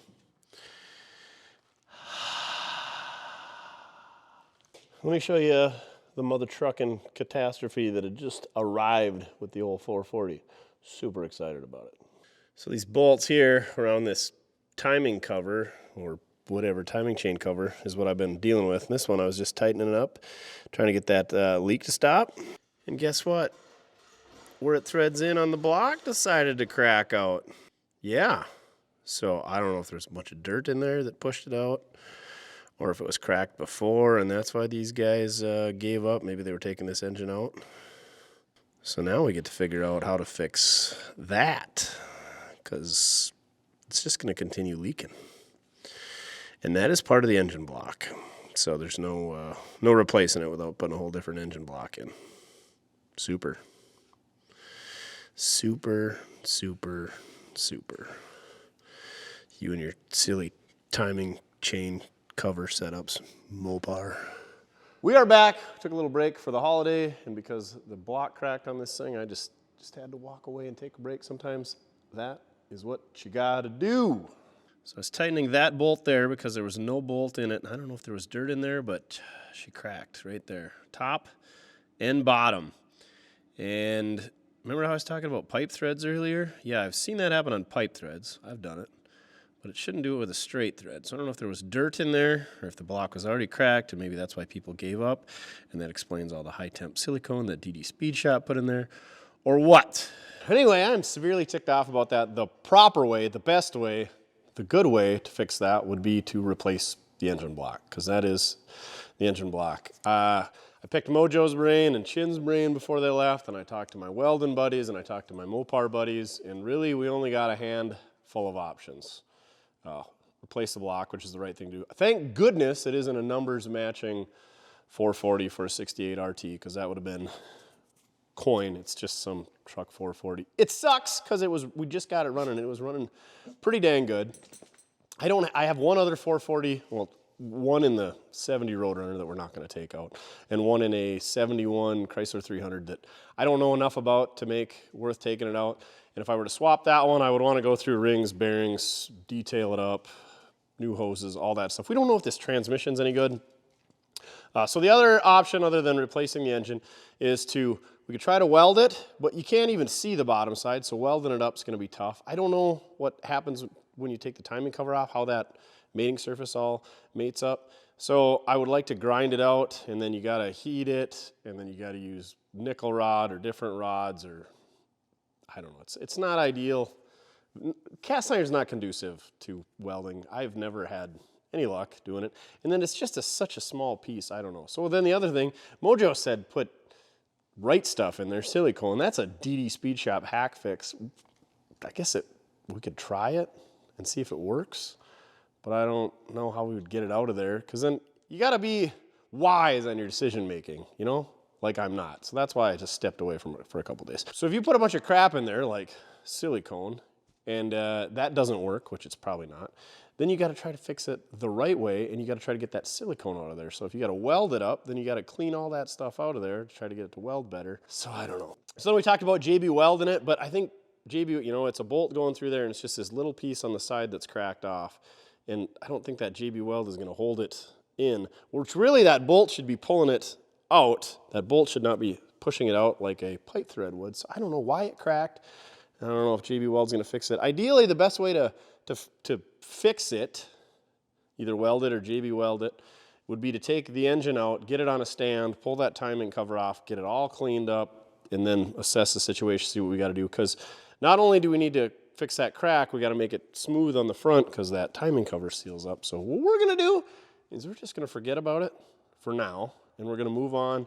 I got brakes to do, I got shocks, I got a fuel system, and we're going to find other things that we need to fix. So what I'm getting at is if you run into a situation like this on your project, I find so many projects, this car probably had one of these situations. It might have been this exact situation. Is people will just get frustrated and just push it out back and forget about it. And that's what I've done in the past too, just run into a hiccup or an expensive part or something that I can't find, and then just kind of gets shelved. But we got other things we can do. So that's your project, you're gonna be the same way. So we're gonna do brakes. We're just gonna lift this thing up. I got a wheel stud that's busted on the right side. I can't remember, but I think this thing's got left-hand threads on the left-hand side, so we're gonna put right-hand studs in there just to make our lives easier. We could check fluids. We got to find the ignition keys so we can pull the ignition out and find the letter off. We can work on electrical. We can do all kinds of things. We still got to find accessory drive for the front of this motor if we were going to do that. So we're just going to start kind of keeping an eye open for a 440, maybe put some miles on the other 440 we got. And this thing will probably work just fine for limping around the yard. We are going to have to make sure that we got coolant in it and not water if we put it outside so it freezes. But yeah, you can't drive it down the road like this. It's kind of down. It's a pretty steady stream. It's a good drip, so it's bad. Anyway, let's do some brakes. I know you guys love doing brakes. I'm excited to get back in the shop after the holidays. Had a great holiday. I got to burn off some calories. So here we go. Brake time. No, not that kind of brake time. That kind of brake time. Hopefully we got the right stuff. Mopars like having a couple different sizes of brakes. So if you've ever repaired some cast iron, comment down below. I know on the back of the old JB welds it said how somebody fixed their Caterpillar engine block. I know derby guard guys who shear off the studs, or the ears they call them, for the mounting pads on a small block Chevrolet, and they've welded those back on with high nickel rod. I just don't know what we do, because we got to have a good clamp load there to hold the timing cover on to seal that all up. So it's got to be done right. Unless we, what do they call it, dry sump it? No, that's, I don't know, dry block it. Yeah, 440s and derby cars, when they lose their radiator, these don't like heat. So we're not gonna run it without water. Comment down below. If you have no idea what you're talking about, just keep your comment. Better yet, if you comment down below, if you have no idea what you're talking about, throw a comment down there because I thoroughly enjoy reading them. But it's going to be hard to weed out the people who have actually done it and know what they're talking about, and then the aforementioned. Well, if you just take a chunk of pine and you soak it in lanolin and you whack it in with a 2.5-pound hammer, and then you heat it up with a kerosene torch, and then you cover it in some Rust-Oleum, and then you let it bake outside at 88 degrees for 3.5 weeks, it'll be just fine. Oh yeah, you're supposed to use a green treated fence post, 4-inch in diameter. My bad, not pine. Yeah, I can't wait to see all those comments. But anyway, let's do some brakes. All right, left-hand thread on Mopars. I don't know the year. I don't think Mopar guys even know the year. But anyway, always check. Usually there's a notch.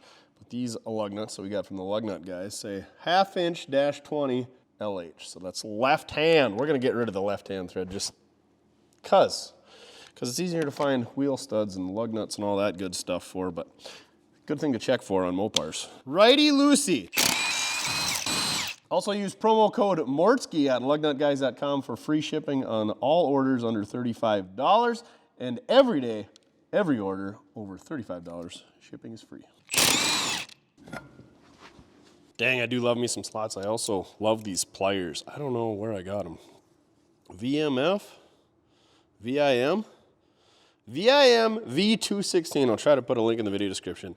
These dust cap pliers are sweet. They make it so your dust caps don't look like they were beaten with a bag of nickels. They got that clamp for taking them off. They got a little hammer for prying them off.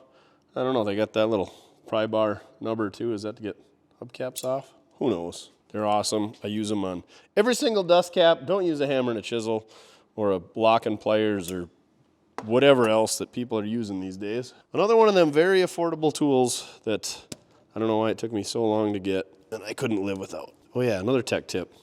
Taking cotter keys out. Use a side cutter. Just grab onto it and pull. Don't waste your time straightening them out. Well, you could straighten them out and put it back in later, but don't try straightening them out. Just pull them out. They straighten themselves. And then put it in your dust cap so that it don't get all dirty. I think these are the big brakes. I think they had a 2.5 and a 3-inch. These look like probably the 2.5s.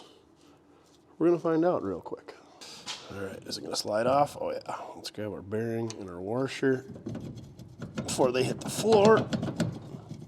And we're gonna take a look at that. And we're probably gonna clean it up and repack it. If it's good, if not, we're gonna find a new one. Hopefully they're Timkins. Sure enough, Timkins, the good stuff. US of A. All right, now are you gonna come off or are we gonna have to adjust you? Barely. Oh, pretty decent surface. Not bad. We got a few grooves in there. That should clean up though. Let's see how wide they are. I would say that is a 2.5. I mean, you could get her down to 3. Checking how wide the shoes are. These are definitely 3s. Is that what you ordered? 3s? Looks like the old Wagner Z 336s are a 3. We got the right ones. Good work, Duff. Another tool I wouldn't live without. I call these a brake pliers. They got a tool for putting your springs on. They got a tool there for removing your springs. I think this is for taking springs on and off. I don't use that in, but anyway, it's a Snap-on 131A. I would recommend getting a Snap-on or a higher quality tool for these. I got a cheap one, and I really don't like how thick it is where your spring goes. So maybe you could grind it down, but the Snap-on seems like a superior tool. You can get these pretty affordable on eBay. I'll try to remember to put a link in the video description for the Amazon ones. I'll try to find one that looks better than the cheap one, but don't use the lock-in pliers. Use the right tool, and it makes drum brakes a whole lot easier. Let me show you. Boom. Nobody died. Still got all my teeth. Still got all of my knuckles. And just like that, ready to come off. And another snap-on tool I fully support. I didn't buy this off the truck, again, used eBay. It's the snap-on B1356C. And this is for taking these little clips off. You just push against the spring, turn or a quarter turn, and they come right off. Again, they sell lower end ones, lower entry levels, but the snap-on ones are quite a bit nicer. Worth the investment. And no, I've never bought, well, I have bought tools off the truck way back in my Bobcat Tech days, but it's been a while. But I've never, financed them or carried a note or whatever. I mean, it's different for everybody. I'm guessing most of you folks watching are hobbyists like myself. But anyway, if you do much drum brake work, spend a little bit of money on these tools, and they last forever. Great investment. Tell somebody that you want them for your birthday or Christmas. Now that Christmas is over, we pop that off there, let all the asbestos dust go flying into the air, and then we suck it all in. And I like to leave these together, so that way we know how to put all the stuff together on the bench. Ugh, asbestos. Come on out of it. Oh, there you go. Oh, there's fluid in it? Not a chance. What? Well, there shouldn't be fluid there because it's running by the seal, but I'm surprised there's anything in there. Anyway, we're replacing the wheel cylinders, and we're going to replace the hoses. So let's do that next. What are these shocks? Heavy duty shock absorber. Oh, this thing was a hot rod for sure. Let me guess, that's been vice gripped. Oh yeah, that's handy. You love seeing that. Put a little squirrel pee on there. We're just gonna go ahead and cut that brake hose because I think we're gonna be giving it some heat. And when you do that, you don't want the hose on there because they like to blow off right in your face. And you could die or worse. There we go. So I mean, the right thing to do here would be to put a new line with a new nut because this one's rounded off, but we're lazy. And odds are this is probably the last time that anybody will ever put brakes on this car. So we're just gonna take it off with a lock and pliers, put it back on, it'll be fine. We're gonna want the good old American-made Peterson pliers for this one.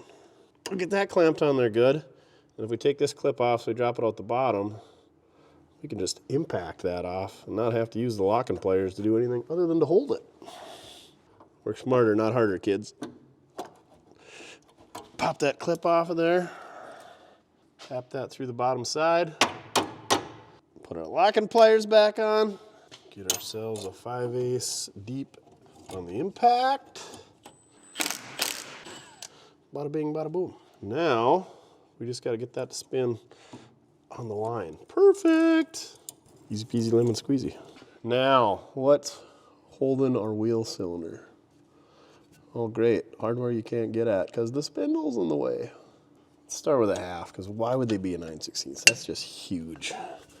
Half it is. Oh my. Does this best smell sweet? Doesn't smell anything like the lead paint chips that I used to eat as a child. Who am I kidding? I still eat lead paint chips. Did you eat a lot of paint chips when you were a kid? Why? Let's take the brake hose off so it's not in our way. Ow. Got it. All of the asbestos.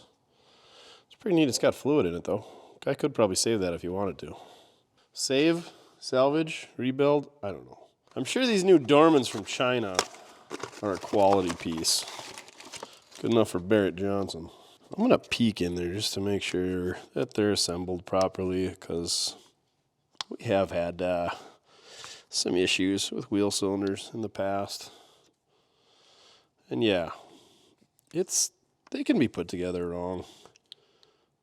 And they actually work when they're put together wrong. Oh, it's got these tiny little baby bleeder screws. So next time somebody has to work on this, that's going to snap off. Looks like it's going to fit. Let's clean that backing plate up, because Barrett Johnson standards. Let me get out my Z-Cole overhaul can. You want to get the asbestos wet before you go ahead and knock her loose. All right, the Z-Cole's empty. That's it, boy. Get in there real nice and deep like. That's it, boy. Get in there nice and deep like.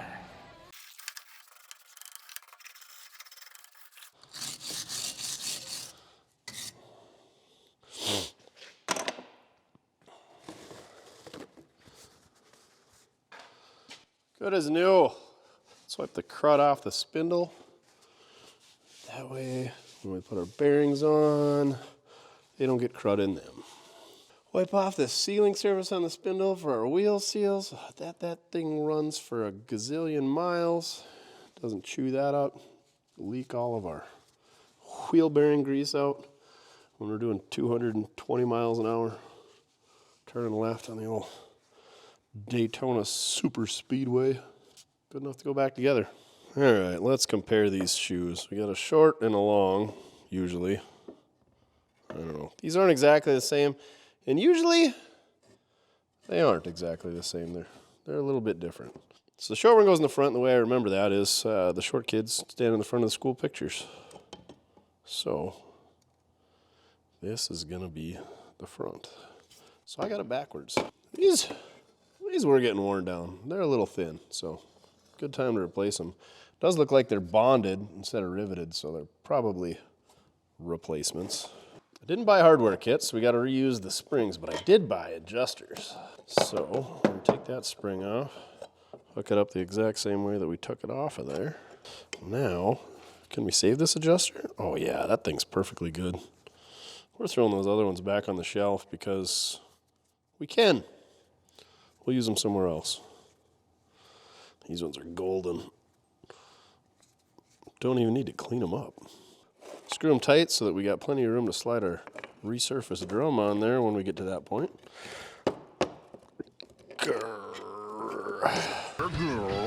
Slip it all back together, ready to go back on. I never noticed that cutout on the drum. Looks like a football or the Lemonhead. Mr. Lemonhead? The Lemonhead?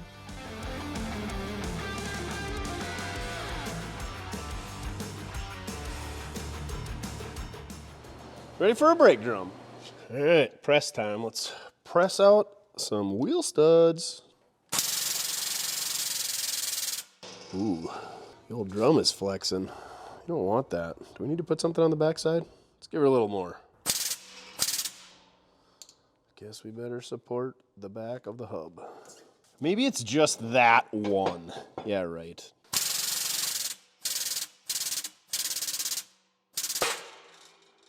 That one, as Will Smith would say, makes your butthole pucker. Oh, that one puckered up my butthole. One down, 4 to go. Now the same thing, but in reverse. Like the Cupid Shuffle. Oh, it is the holidays, so let's see if we can't shoot our eye out. Oh my God, I shot my eye out. That ain't gonna work, because we're gonna hit the drum. Oh, we need a spacer on the top side? God dang it. Thought I was so smart. You guys knew better, though. All right, let's try this without safety glasses. Heck with safety glasses. I need earplugs. This thing is loud. That's it. Let's check it out. Inspect our work before we put in 4 more to find out we screwed up. Oh yeah, we're golden. Almost looks like we know what we're doing.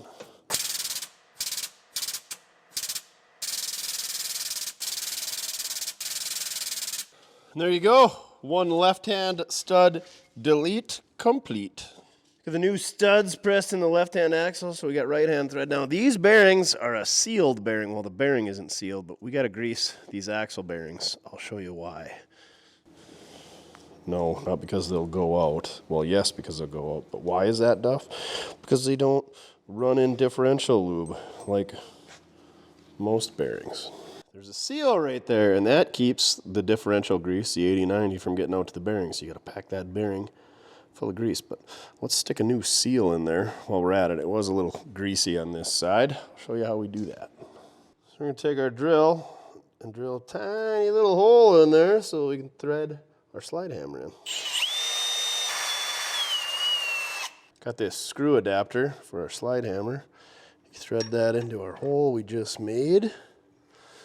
Make sure you use the right size drill bit. You don't want to be too big because it won't grab on. If it's too small, it won't thread in. And then you want to give it light tap, slide it out. If you just bang on it, it'll just pull right out of the seal. So see if we can get it on the first shot. Light taps. Well, it's not going to work. So the reason we're using a slide hammer is it's too tight to get the puller in there, and there's not enough room to get a pry bar in there. So that's why we're doing it this way.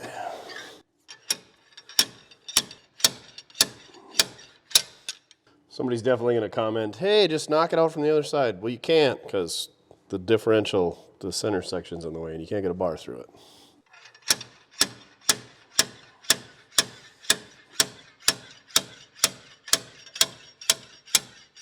There we go.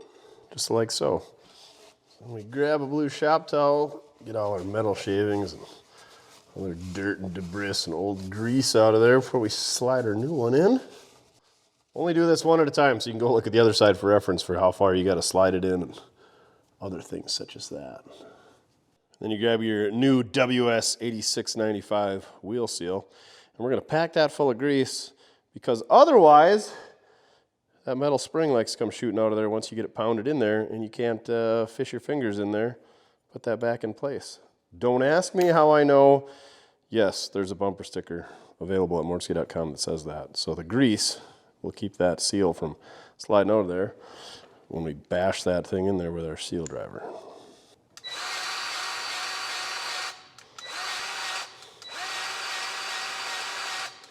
The only intent of that grease is to keep that spring in place. Also, it'll break down with the 80-90 that's on the back side of this seal. Shouldn't hurt anything.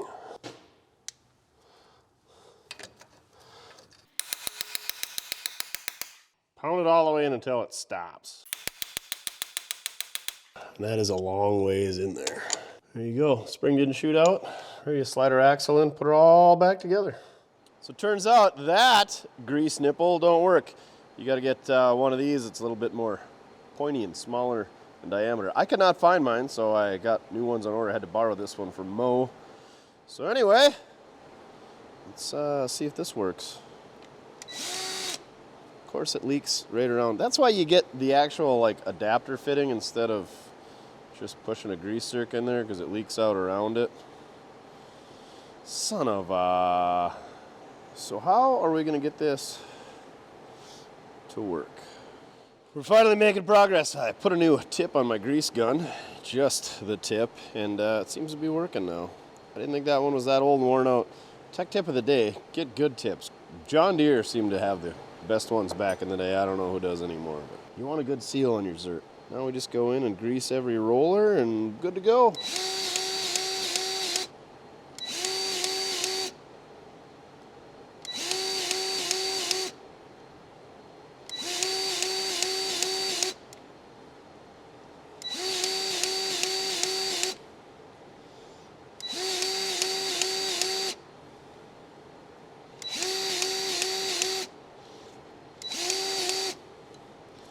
Alright, that is a lot of grease and it's right where it needs to be. In the bearing. Put a little silicone around that flange and we'll throw this all back together. Now, usually we inspect fuel tank and go from there, usually try to run the stock tank, but in this instance, we just splurged. Bought ourselves a brand new fuel tank and sending units. Let's go ahead and remove that one. Don't you worry, we're gonna inspect it and see if it's any good because it'll fit other B-body Mopars. So, let's get that one removed. And then we'll put this one that is made in Taiwan in there. Looks like it's just a couple of bolts going through the straps to hold it in place, and then a couple of fuel lines and the fuel filler neck. And for the fuel filler neck, don't forget to take this little bolt out.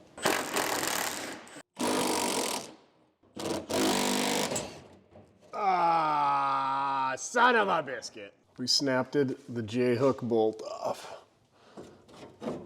Guess we're gonna be making a new one. Knew I should have gave it some heat. It's just a 3/8 bolt with a little, I don't know, button on the end. So we're just gonna have to weld another bolt alongside of it. It'll be good enough for Barrett Johnson anyway. All right, let's see if we can drop this on our head. Feels empty, so it shouldn't hurt that much. Oh, there's the wire we got to unhook.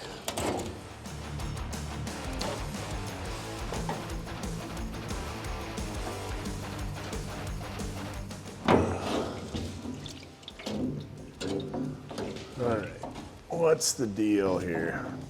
For some reason, these Mopar fuel tanks do not have the filler neck manufactured as one piece with the tank. There's a rubber grommet and then it just slides in there. And you can about imagine what a rubber grommet does after 60 years. It gets hard, dries up, and it doesn't want to slide out of there.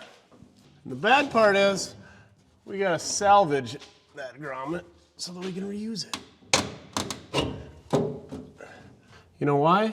Because I'm stupid, didn't order a new one. Because I forgot that Mopars are awesome. There we go. There's that rubber grommet I was talking about. So we gotta salvage that. Oh yeah, she's nice and supple yet. That'll clean up good. How does it look inside? Oh my gosh. It's pretty good except for that mystery liquid sat up in there. Yeah. There's one thing that I don't like messing around with, and that's used fuel tanks. You gum up your carburetor, you gum up your valves. If they're attainable and affordable, I think this one, it's been a while since I ordered it, but I think it was like 150, maybe 200 bucks. A couple tanks of gas, that's all it is. So, yeah. And then the senders are never any good either, so. Buy one of those, carry on with your life. I don't even think I'm gonna save this one and try cleaning it up in case we get another B-body Mopar. I think I'm just gonna trash it. Because yeah, there's enough surface rust up in that corner. It's not worth risking it. Gross. Garbage. All right. Just gotta slip the sending unit in this thing. Did it come with the lock ring? Of course. Why would it? We gotta salvage that off the, oh, there it is. There it is. Ah, this one's got the return line in the sender. The other one did not. And it's got a plastic float, so that should be good for ever, according to the environmentalists. I'm sure you folks have seen me install senders before. You just put her in there. Should have two tabs, so it can only clock one way, which I would hope is pointing up. And then you forget to put the seal on there, so you take it all back apart, and then you put the seal on, and then you install it. You don't want to slip it in without the rubber. You get 18 years worth. Still waiting for somebody to send me a link to a tool, a socket, a pliers, something to install these things. Instead of the old caveman way with a hammer and a chisel. Good grief. I feel like that would be less of a problem if there was a tool. Also, if manufacturing in Taiwan was a little bit tighter tolerances. Okay! Now we just got to put it back together. We're going to put the rubber in the tank for the fuel filler neck. Put her up in there once we figure out what we're going to do for the hold down bolts. And then we'll get some new rubber. But the only thing we got, I don't think it's got a return line on it. So we just got to hook up our feed, and then I suppose it's got to be vented. Maybe. Hopefully the cap's vented. Otherwise, we should vent one of those. Probably one of these. Easy peasy, lemon squeezy.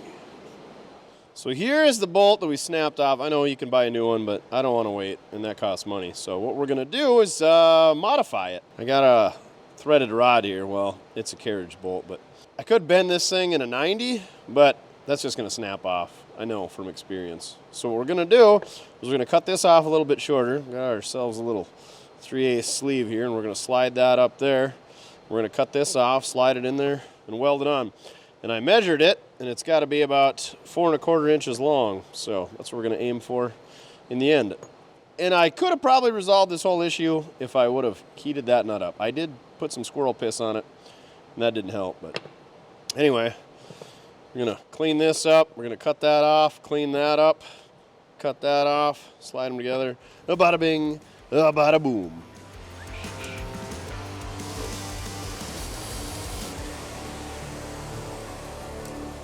Duff says we're cleaning it up so we get a good weld, so our fuel tank doesn't fall out.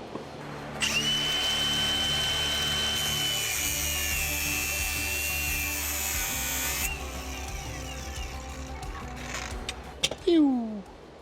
But that's hot. Yep, it's hot. And the reason we're sleeving it is because it's way stronger than just butt welding it. Here we go, now we just gotta weld her up.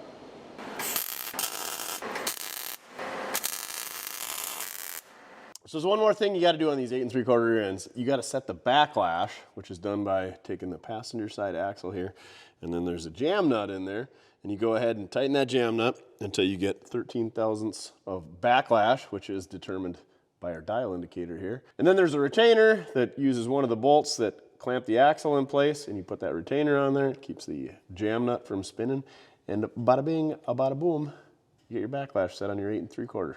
And you want to set that between 8 and 18 thousandths, so right in the middle, 13 thousandths is perfect, and that's where we got ours set to. And here is the little clip that retains that axle retaining adjustment nut.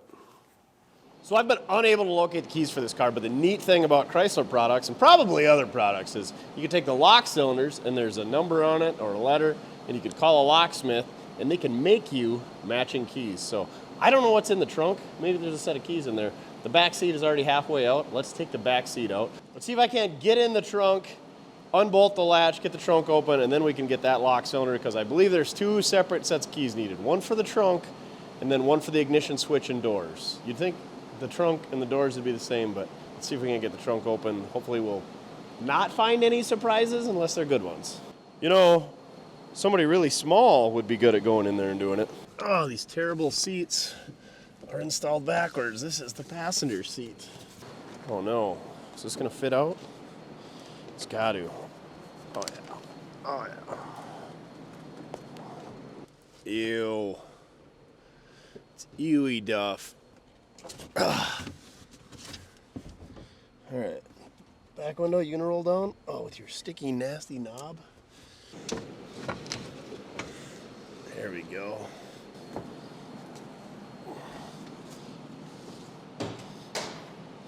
She's pretty sun-baked from the sun. Take out the old cardboard divider. Let's take some tools in there so that once I figure out what I need, maybe I got it with me. Maybe? I feel like it's gonna be a 1/2 inch, but maybe it'll be a 7/16 or a 9. It'll probably be the one I dropped and forgot to bring in there. We're going in. Hey, the floors are nice and solid. I don't see any carcasses. Looks pretty empty. A couple odds and ends. Plastic intake tube from something else. Oh yeah, I don't even have to get in there. I bet if we get a really, really long extension, if I was smart, I'd go look at my roadrunner, because I'm sure they're the same. But I'm not smart. Oh, it had some brake problems. Prestone, heavy duty, 4-disc or drum brakes. Tell you what, we're gonna Herbie Hancock that. And somebody who orders a Mortske magnetic can koozie, because we can wrap that around it to protect it, is gonna get one of these. So head on over to mortske.com, get yourself a magnetic can koozie, and you might get yourself a Prestone brake fluid that's Herbie Hancocked from a 1968 Coronet RT. Mesothelioma. Oh, is that gonna be enough? Let's size her up. Oh yeah, that's a length of a B-body deck lid. What do you think, Duff? Is it gonna be 9/16? That's what it looks like, but I feel like it's a 1/2. There's a 1 and a 2. Gah. There we go. Easy peasy, a lemon squeezy. All I did was take these 2 bolts and bolt the trunk latch. Let's put those bolts back in there for safekeeping. Not much in here. What we got here? Some kick panels, some type of Coronet 440 trim. I don't know if that's dash trim or what. Yeah, looks like dash trim. Hey, there's the Coronet RT badge for the passenger door. It was missing. Found it. And whatever that is. Oh, Dodge Charger console chrome end plate. Maybe it's the same as a Coronet. I feel like this isn't for this car, but maybe. We better hang on to it. I did notice when we took the fuel tank out that the trunk floor is a little soft, which is pretty common in a B body. But it's there, and it's got a lot of poop in it. Now we just gotta figure out how to get that thing out of there. What holds you in? Probably some strange clip. A Phillips? Could it be so easy? Hey, really sorry about the furnace. I guess I should move to California or Texas where it's not 7 degrees outside. And my furnace runs nonstop because it keeps breaking. And then it has to run for hours to catch up. Get that out of the way. Looks like a Clipperooski in there. Come on.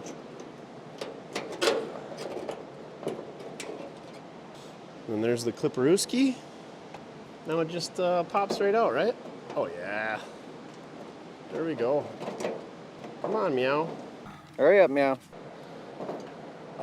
Got it. Now we just got to clean her up and find the code on it and get a hold of our favorite locksmith. So there you go. Just take 2 screws out of that guy and get the trunk open instead of taking a drill and a hammer and a chisel and ruining that. Easy peasy lemon squeezy. Doesn't screw up the deck lid. Also, that's the factory green this thing was. Looks like they took the deck lid off when they painted it, but they didn't do a very good job of painting the jams and whatnot. Kind of a cool color. I think the blue is a better decision, but the more you know. Barrett Johnson's gonna dock us for that. One more thing on the brakes, the master cylinder. And these things got studs that go this way into the car, so you gotta crawl under the dash to take those nuts off in order to replace the master cylinder. So guess what I'm gonna do? Go crawl under the dash of this stink bomb. All right, see you guys in a little bit. I'm gonna crack the lines loose first. And then I guess we gotta press those studs out and put them in here because the new one doesn't come with studs. What does it come with? It comes with a new boot. Das Boot. Wow, that was nice. Oh, what's in there? Must be the clip that holds the push rod in. Hey, at least these ones aren't rounded off yet. Oh, these bad boys are moist. There must have been some fluid in there. I don't care. Everything else is new except the lines. We're gonna go ahead and replace it. You know, you like smelling underneath dashes. You just want to take a 9/16 socket and ratchet with you and go ahead and disconnect those. Yeah, there you go. Get stretched out before you do it. Big stretch. All right, you got this. Not a lot of room underneath the dash to take that master cylinder out, especially when they got the wrong seats installed in here and they're too far ahead. So let's get these seats out of there, and that way we can get the carpet out of it and the headliner, get this interior cleaned out. So I've already taken the liberty of taking the bolts out, so let's get this seat out. If you know what this seat fits, comment down below. And if you got a pair of 68 Coronet RT bucket seats, hit us up, mortskerepair@gmail.com, because these things never have the right seats in them, just like the Roadrunner. Oh, that's a bench seat car. Good luck finding a 70 Mopar B-body bench seat. I know, Duff. In case you didn't know, that said bench seat's gotta be for a 2-door. Ooh, pennies. Those are collectors now. Can you imagine that someday telling your grandkids, I remember when they still made pennies. We got 57 cents here. Let's see what the newest one is so we can try to determine when this thing was driven last. 75. I think there will be one from the 90s. Well, that penny is crusty. Can't even read it. 87. New Winner, what's that? 39 years ago? Another penny. 74. Quarter, big dollar, big money. Where's the date on the quarter? Right there. 84. There's an 88 Knickel. So I'm guessing late 80s, early 90s. Ooh, a 64 penny. That's probably made out of something valuable. So it was somebody that was at least in there losing change post 1987 or 1987. So yeah, I would say probably early 90s I parked this thing. We're getting, what are you getting out? Reinvestment, repaid, return on investment, ROI. Yeah, 57 cents. Oh, last one, you can't even see it, much less get an impact on it. Great. How am I ever gonna get that loose? If only my arm would bend backwards. I was kind of hoping that you could just slide the rod out of the back of the master cylinder, but apparently not. I guess I gotta unbolt that from the brake pedal now, so I'm gonna go ahead and crawl back underneath into the old fecal matter. Rad bolt wasn't too bad to get out of there. There we go. Sometimes you can get it where this rod just slides right out of the master cylinder. This was not sometimes. Well, good thing we got a new rubber, because this one, she'd been rode hard. Put away wet. So we got to figure out how to get that rod out of there. Attach that to our new master cylinder. Then we got to press all these studs out. Probably reuse this gasket. And then we can put it all back together. You know, once we definitely bench bleed it. Well, that stud's gonna fall right out. How about the other ones? Nice. Apparently they're not as tight a fit as they are in the axles and the hubs. Anyway, it'd be a lot cooler if these were pressed in the firewall, so you could just slide this on there and not have to go under the dash, except for maybe down to hook that. Well, this one's got a bolt that holds it in. Are you just stuck, buddy? Is that all? Don't work on a lot of Mopars, and I can't remember what we did on the 1970 Roadrunner. What if we clamp it in the vise and then beat it with a hammer? It's not even a big hammer. Hey, it's moving, I think. Got it. Except for it came with the entire piston assembly. What holds you in there, little buddy? We're definitely not putting this crusty old piston inside of our new master. When all else fails, just use the hammer. Okay, maybe not. That's kind of deforming it. We probably don't want to do that. 5 minutes later. Well, that rubber keeper I was looking at before is what holds it in there. And yes, it's supposed to just pop right out of there, according to the Ram Man on YouTube. So, 2 good whacks with a big hammer. And this wasn't supposed to come out, so ours is stuck in there a little bit more. Come on now. Got it. Woo. All right, now we just got to peel that rubber off. You don't want to reuse your rubber, kids. Buy a new rubber. We're gonna slip a new one on there, put it all back together. First, I'm gonna take it over to the wire wheel and get the remnants of that old rubber. Story of my life. Let me show you another one of them handy tools that I could never live without. Get yourself a hood prop rod, even if you don't have a late model car with gas shocks to hold the hood open. They work good for holding the brake pedal down, for checking brakes by yourself, and I've done several other things, and this is a new one. You take and wedge it between the cowl and the master cylinder, and you can hold it up in there all by yourself without needing a second hand, or third hand, or second person. Get one. I'll put a link in the video description. Hood prop rod, go check one out. I'm sure your local parts store has one.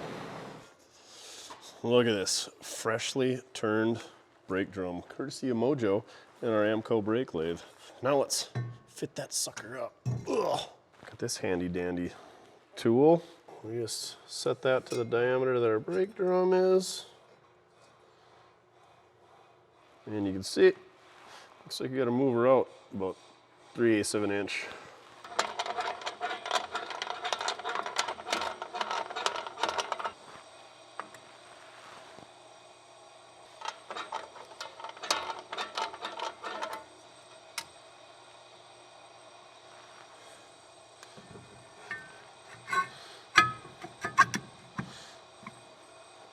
Here we go, fresh set of brakes. Fresh dust capped even. Mojo came over and helped me bleed the brakes. Everything bled up great, so let's see if we can get this thing to move. The diff is all topped off. It was pretty low, and as greasy as it was, I'm not surprised. Now we gotta hook up the shift linkage. Luckily, everything is there on the shifter side or the car side. We just gotta hook up that tab to that tab. So I'm thinking if we get just a nice little throttle linkage, and cut her to length. Maybe get an adjustable one, that'd be sweet. And easy peasy lemon squeezy. Got the shifter in park, transmission in park, so we just gotta tie them together. What did you find in the linkage stash, Duff? I don't know what this thing came off of. It's been modified, but it needs to be 9 inches, and 9 inches is about halfway through the adjustment, so right where we need it to be. Hopefully those welds hold up, or whatever we call that. So yeah, just gotta find a couple cotter keys, slip that in there, make sure nothing binds. How bada bing, how bada boom. We got ourselves a shift linkage. I'm guessing it's a throttle linkage from like a 283, 327, early 350, mid to late 60s GM. Just a shot in the dark. Had a few other options, but this one's gonna work the best. All right, that was easy enough. Now to test to see its functionality. You think it's gonna work? We're gonna have to do some adjustment, or is the shifter all ganked up like it is in that 69 Mustang? So you got this little thumb detent lever on the left-hand side, and that should keep it in park.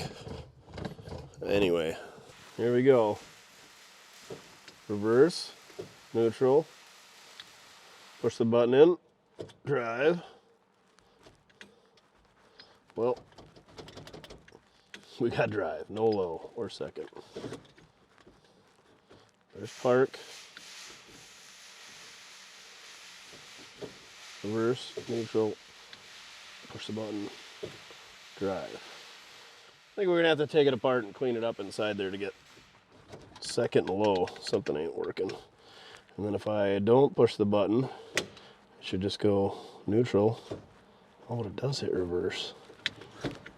Weird.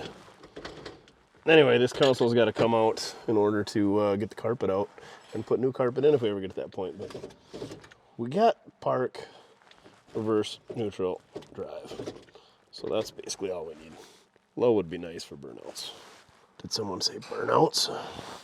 Well, since we're messing around with linkages, let's go ahead and figure out a carburetor linkage. Just waiting for me to get out of the way so you can climb in there and sniff it all out. Be careful, that seat's just kind of hanging out in there. Had to put it in there so Mojo could help bleed brakes. All right, this must be for the kickdown. This is our throttle linkage, right? Oh yeah. So, no way.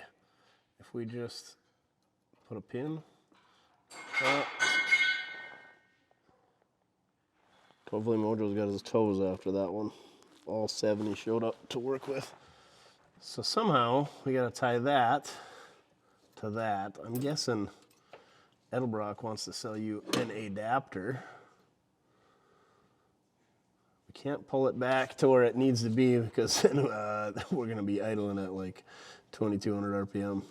Probably need some fancy Mopar bracket. I bet that's what we need. Then we gotta figure out what we gotta do with the kickdown stuff here and somehow make it down to there, but we'll worry about that later. And then we should put a return spring on it. Yeah.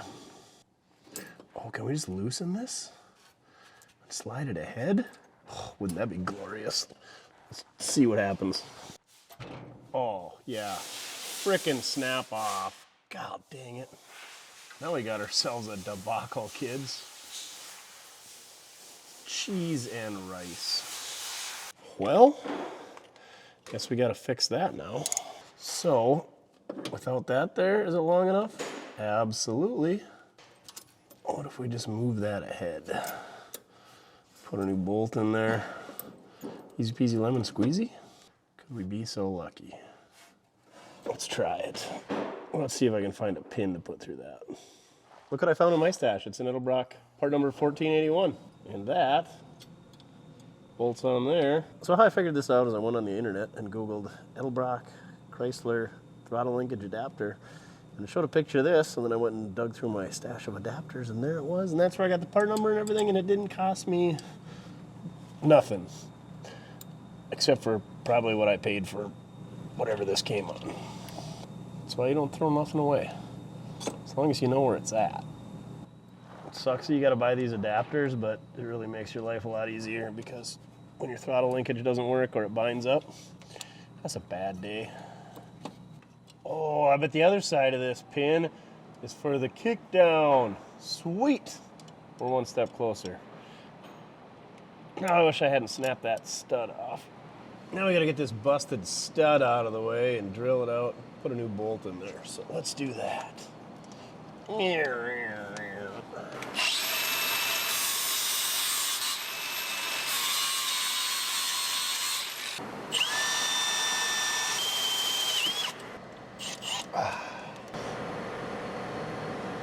yeah, the perfect drill. Ah, that's hot.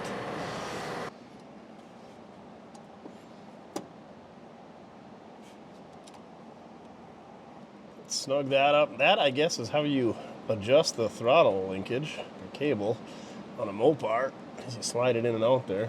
On a GM, it just kind of clicks into place. There's no adjustment. So now we need a spring. I like these little chrome brackets here. They got a spot for the spring and we're good.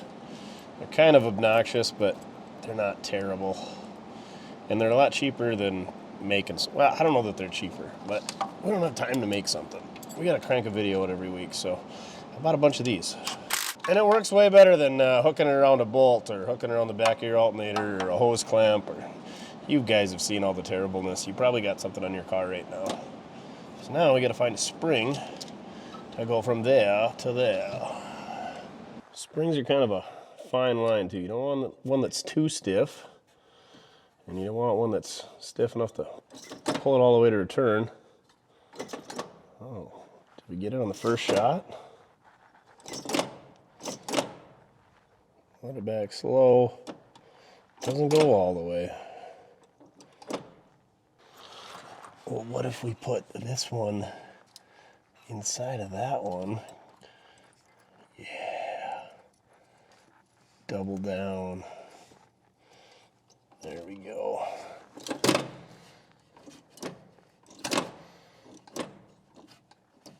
And if it's too heavy, we just take one of them out of there. I'd rather have too heavy of a spring than not heavy enough where you're constantly dealing with high idle. So there you go. Perfect. All right, we're back here at Skid Row, Mount Mortske. There's a 07 Fusion up there. It's not even at the top of the pile anymore. Pretty weak year for snow. But anyway, we got ourselves a 68 Newport with a 383 and a 727. We're going to see if we can't steal some kickdown linkage. Good grief, I think there's another car in between, what is that, a 57 Plymouth and this 68 Chrysler. But it's buried. Drifts in pretty good back here. I grabbed the dipstick out of that parts 383 out of the Roadrunner. But no intake, so there was no kickdown linkage. So see if we can't get it out of there. Everything's pretty easy to get at from the top, other than the one connection on the bottom. So luckily the snow didn't drift down there too bad. So maybe I can sneak under there and unhook it. But it's cold out. I'm gonna bang this out quick and head back to the shop. Yeah, there was no room underneath that thing between the snow and the debris and the weeds. So we called in for some reinforcements. We're smarter, not harder, kids. But anyway, got everything out of there. Nobody died. My fingers are still attached, but they feel like they're dying. So let's get back inside. It's pretty warm out today. I think it's supposed to be in double digits. I think it was a high of like 7 yesterday. That savage beast is over there hunting rabbits. He don't care. Thanks for your patronage, 68 Newport. I think it's a 68. Let me show you the haul here. Never mind the updates for the Cummins where apparently the government mandated, they failed some EPA stuff. And they've been sending me these letters like every 2 weeks for over a year now. It started as, here's a sticker and then a can koozie. Now they're up to Bluetooth speakers, Yeti coolers, and fire pits. We're not going to visit the Ram dealer. So here's what we got. A really rusty 727 dipstick. This came out of the 1970 Roadrunner setup. So we're going to hit the wire wheel onto that. And let's see if I can remember where all this goes. This is the bracket that bolts on the intake. It's just got one bolt that holds it. Then this little tanger here, or maybe this one here, both of them kind of locks it in place. But here's that stud that we replaced on our other one. And that one had like a linkage up here. Well, this is for an actual AFB carburetor. I don't know. I would imagine a thermoquad was on that one. Yeah, definitely thermoquad. But anyway, a little bit different layout. This pivot, instead of being that little linkage up here, it's back here. So then we got this linkage. Let's see if I can find it. This one goes from here onto the carburetor, and then it's locked in place with this spring hooks into that, and then it hooks on the pin or pivot or rod nubbin up there on the carburetor. So that all goes there. And guess where the spring for the throttle linkage hooks? Onto this. Same deal, one bolt, and then it's got that little nubbin that locks it in place. That's our spring hooks, so we got the factory spring for our return spring. And then this guy clips onto that and runs down the bell housing, and then it goes into this, which sits on a pivot on the bell housing, which we should have. I think this piece might actually be up there, but I didn't know if they were different between motorhomes, and I don't know if that's the motorhome transmission. I assume it's the one for this car and not the motorhome, but who knows. That goes down to there. That pivot should be down there. And then this guy clips onto here and goes back to the shaft that goes in the transmission, and it's clipped onto that transmission with this clip. So hopefully we got everything and we got all the right stuff. So that, I don't know if you burn up the transmissions on these. I think you do. Like a kickdown on a Turbo 350, you can cut that off. Reggie was running like that for 30 years. Wasn't a problem. But if you don't hook up a TV cable on a, which is what, throttle valve? If you don't hook up the throttle valve cable on a 700 R4, or you don't have it adjusted properly, it burns them out real quick. So on this thing, no adjustment. Oh, there is a little bit of adjustment here. And then you got that huge slot right there. So I don't know. We'll have to do a little research on how to adjust this, but let's get it thrown on there. So here's the throttle linkage that was on said motorhome 440. Look at how neat these bolts are. They got that little nub on the bottom. Don't ask me why I think hardware is so intriguing. Looks like they bolt on in pretty much the same spot for the linkage, but this one has got the pivot back here, and this one's got the pivot for a kickdown up here, and it's mounted with 2 bolts. I think these all pretty much interchange so long as you got all of the correct corresponding parts. And that's why we're changing to this, because I got all the correct corresponding parts. If I had all the stuff for this, we would be using this. All right, here we go. Well, all the linkage and bracketry is the same on the bottom of this car as it was on the bottom of the Newport, so we just left everything there. So I got some extra parts for the next one. So really it starts at that big rod that goes down the bell housing down. And then I got the bracket on the intake, which was a little bit different because that was a 383 and then this was a 440, but we made it work, and if it isn't gonna work, we can modify it, cut a little bit off the 383 bracket and a little bit off the 440 bracket, weld them together and make it work. But while I was under here, I wanted to see if this had a numbers matching transmission, so let me show you how we figured that out. So on the driver's side of the oil pan, there's an assembly number. This thing was, what is it, Pocahontas, Indiana, or Pocawana, or Pucku, or something. And it was the 5,446th one built that day, so they were just getting warmed up, but that doesn't have the partial VIN on it. If we come over here to the passenger side on the bell housing, there's that raised pad. You can see where I scraped it off. That's where the partial VIN is, and it does not match mine, so we're gonna get dinged at the old Barrett Johnson for not having a numbers matching transmission, but there's your worthless information of the day, where to find the partial VIN for your numbers matching B-body Mopar.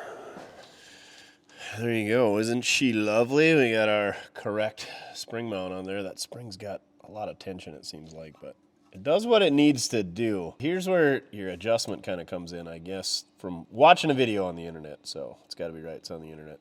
When you're at wide open, you should have just a little bit of play in the kick down, and we got about, 3/8 of an inch of gap there. So, should be about right, and you can adjust it back there, that threaded sleeve there. You can lengthen or shorten it. It's pretty much adjusted all the way out, so if I could adjust it any further, we're gonna have to lengthen that rod or shorten this. Oh, we can adjust it right here. Ooh, there we go. We could lengthen that a little bit. Easy enough. But yeah, it's pretty good. Like I said, this bracket is a little bit different because it's from a 383. This is a 440, you know, short deck versus tall deck. Mopar things, but I think it'll work just fine. And it's not only a kickdown, it's a throttle valve, so that's gonna give you a firmer and looser shift, slower, faster, stuff like that. So you want that adjusted correctly. And I guess if you don't hook it up, you'll burn out your transmission. So make sure you got that hooked up and make sure you got it adjusted properly. I know a ton of guys who've burned out 700 R4s by not adjusting that properly. So 727, same deal. Make sure you got her adjusted properly. Whoopah, whoopah. Big block life. All right, we're gonna do 2 things at once here. I got 6 gallons of fuel in the tank. I dumped 2 quarts of ATF in there. It was already on the stick anyway, so we got a good start, but we gotta fill up those lines. We gotta fill up the radiator or the cooler. So we're gonna do that, and while it's running, I got a line hooked up to the fuel pump, and we're gonna clean out that line, which I already blew out. Hopefully, see if our fuel pump picks up fuel and pumps it out of there. And the engine's going to be running off of that electric pump and that marine tank. So here we go. Smoke the shop out. And because it's a 727, you want to do it in neutral so that the pump is running.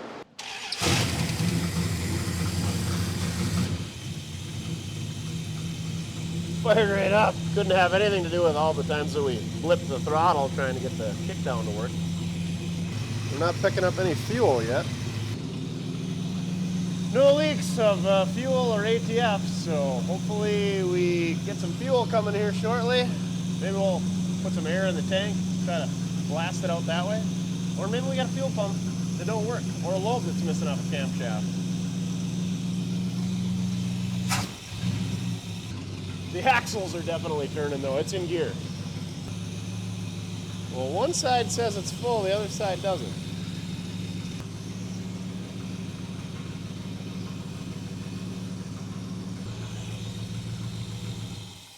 All right, I don't want to run it too long without any coolant in it, but I think we're getting the ATF about where it needs to be. One side of the stick's got oil on it, and the other side doesn't. I don't know. We're just gonna wing it. Hope it's got enough. It's driving the rear axle. The brake drums are clanging around back there, so we know that the transmission's working anyway.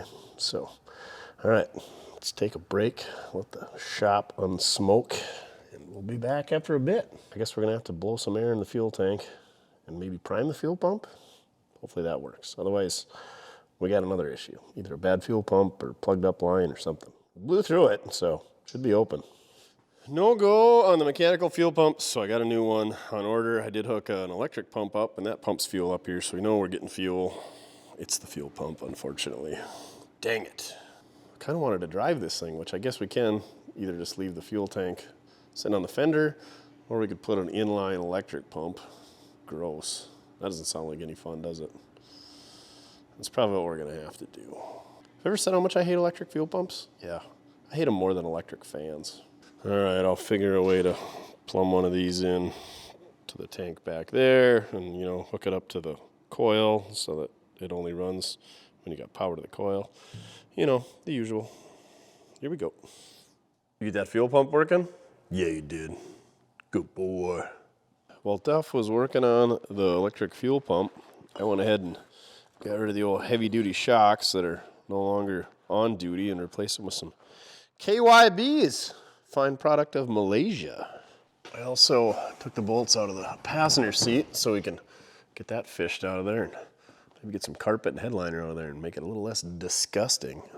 All right, let's see if we got this thing fired up, get her back out of the shop, moving under its own power for the first time in, let's say, 35 years, seeing as how we haven't found any coins post 1990 in there.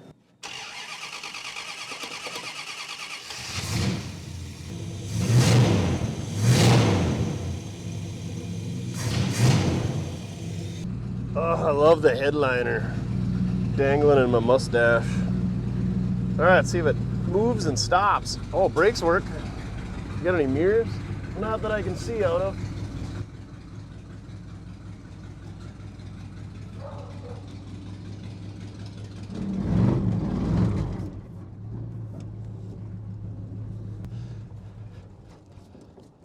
Wah, wah, wah.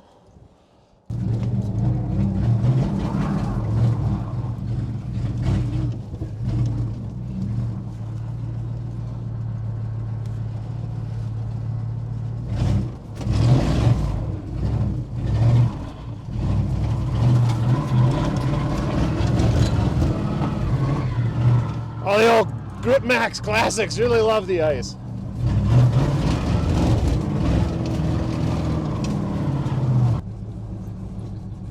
Never mind the tailpipe dragging. Brakes work.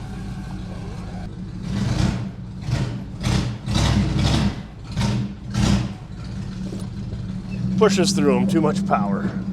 All right, we made it to the back of the shop. The brakes work, steering seems okay. The exhaust is hanging there, but I kind of want to figure out what we got going on for manifolds. I do got a set of HP manifolds on that 383 Outback, but we got to figure out what we're going to do with this 440. I don't know if we're going to put price and availability in the video description. We'll see. You can go ahead and check for yourself. I want to go a little bit further with this car. We got a fuel leak we got to address. Like I said, the exhaust needs some work, but I think we're going to pull that 440 out and maybe clean it up a little bit and figure out if we can seal up that leak. Actually, right now I just threaded it in there finger tight and then gave her a little bit of snugging, and it's just barely dripping, but completely unacceptable at that. I don't know. Do we put some silicone in it? Do we try to nickel rod weld it? Is there some other magic that you know about to fix cracked blocks? Comment down below. Or do we just try the good old JB weld? But I think the best way to address it is to pull the engine out, get it on a stand, get it all cleaned up, and figure out what we're gonna do to address that situation. Other than that, still gotta put a fan on it, and some pulleys, and an alternator, and all the electrical. I do have new lock tumblers coming for the ignition switch, and the doors, and the trunk, and all that. But yeah, other than that, this thing is pretty good. We got a lot of work done in this. I am out of parts. Everything that I ordered for this car is on it, so that was my goal, to get everything on it and get this car running and driving. And we did that. My goal was not to crack the block, but you can't win them all. So this thing is still a project. Head on over to mortske.com. Check out our latest 2026 project shirt. This is the year of the projects. You're going to finish your project in 2026. And we're going to get this thing on the road in 2026. So head on over to mortske.com. Get yourself one of these bad boys, only $13.99. Go ahead and try to find a more affordable shirt from a YouTuber on the old internet. So go check out everything else. We got mortske.com. We got ball caps, beanie caps. We got crew necks. We got hoodies. We got flannels. We got Hawaiian shirts. We got magnetic can because you got magnetic screwdrivers. We got super scrapers. If we don't got it, you don't need it. So go check that out at mortske.com. All right, on to the next one. Let's take a break from the Mopars for a while. They're a little hard on the old pocketbook. So go get yourself a project shirt so we can afford to get this Mopar back on the road. On to the next one, right, Duff? Oh, somebody's mad they didn't get to go for an RIDE. You could spell now.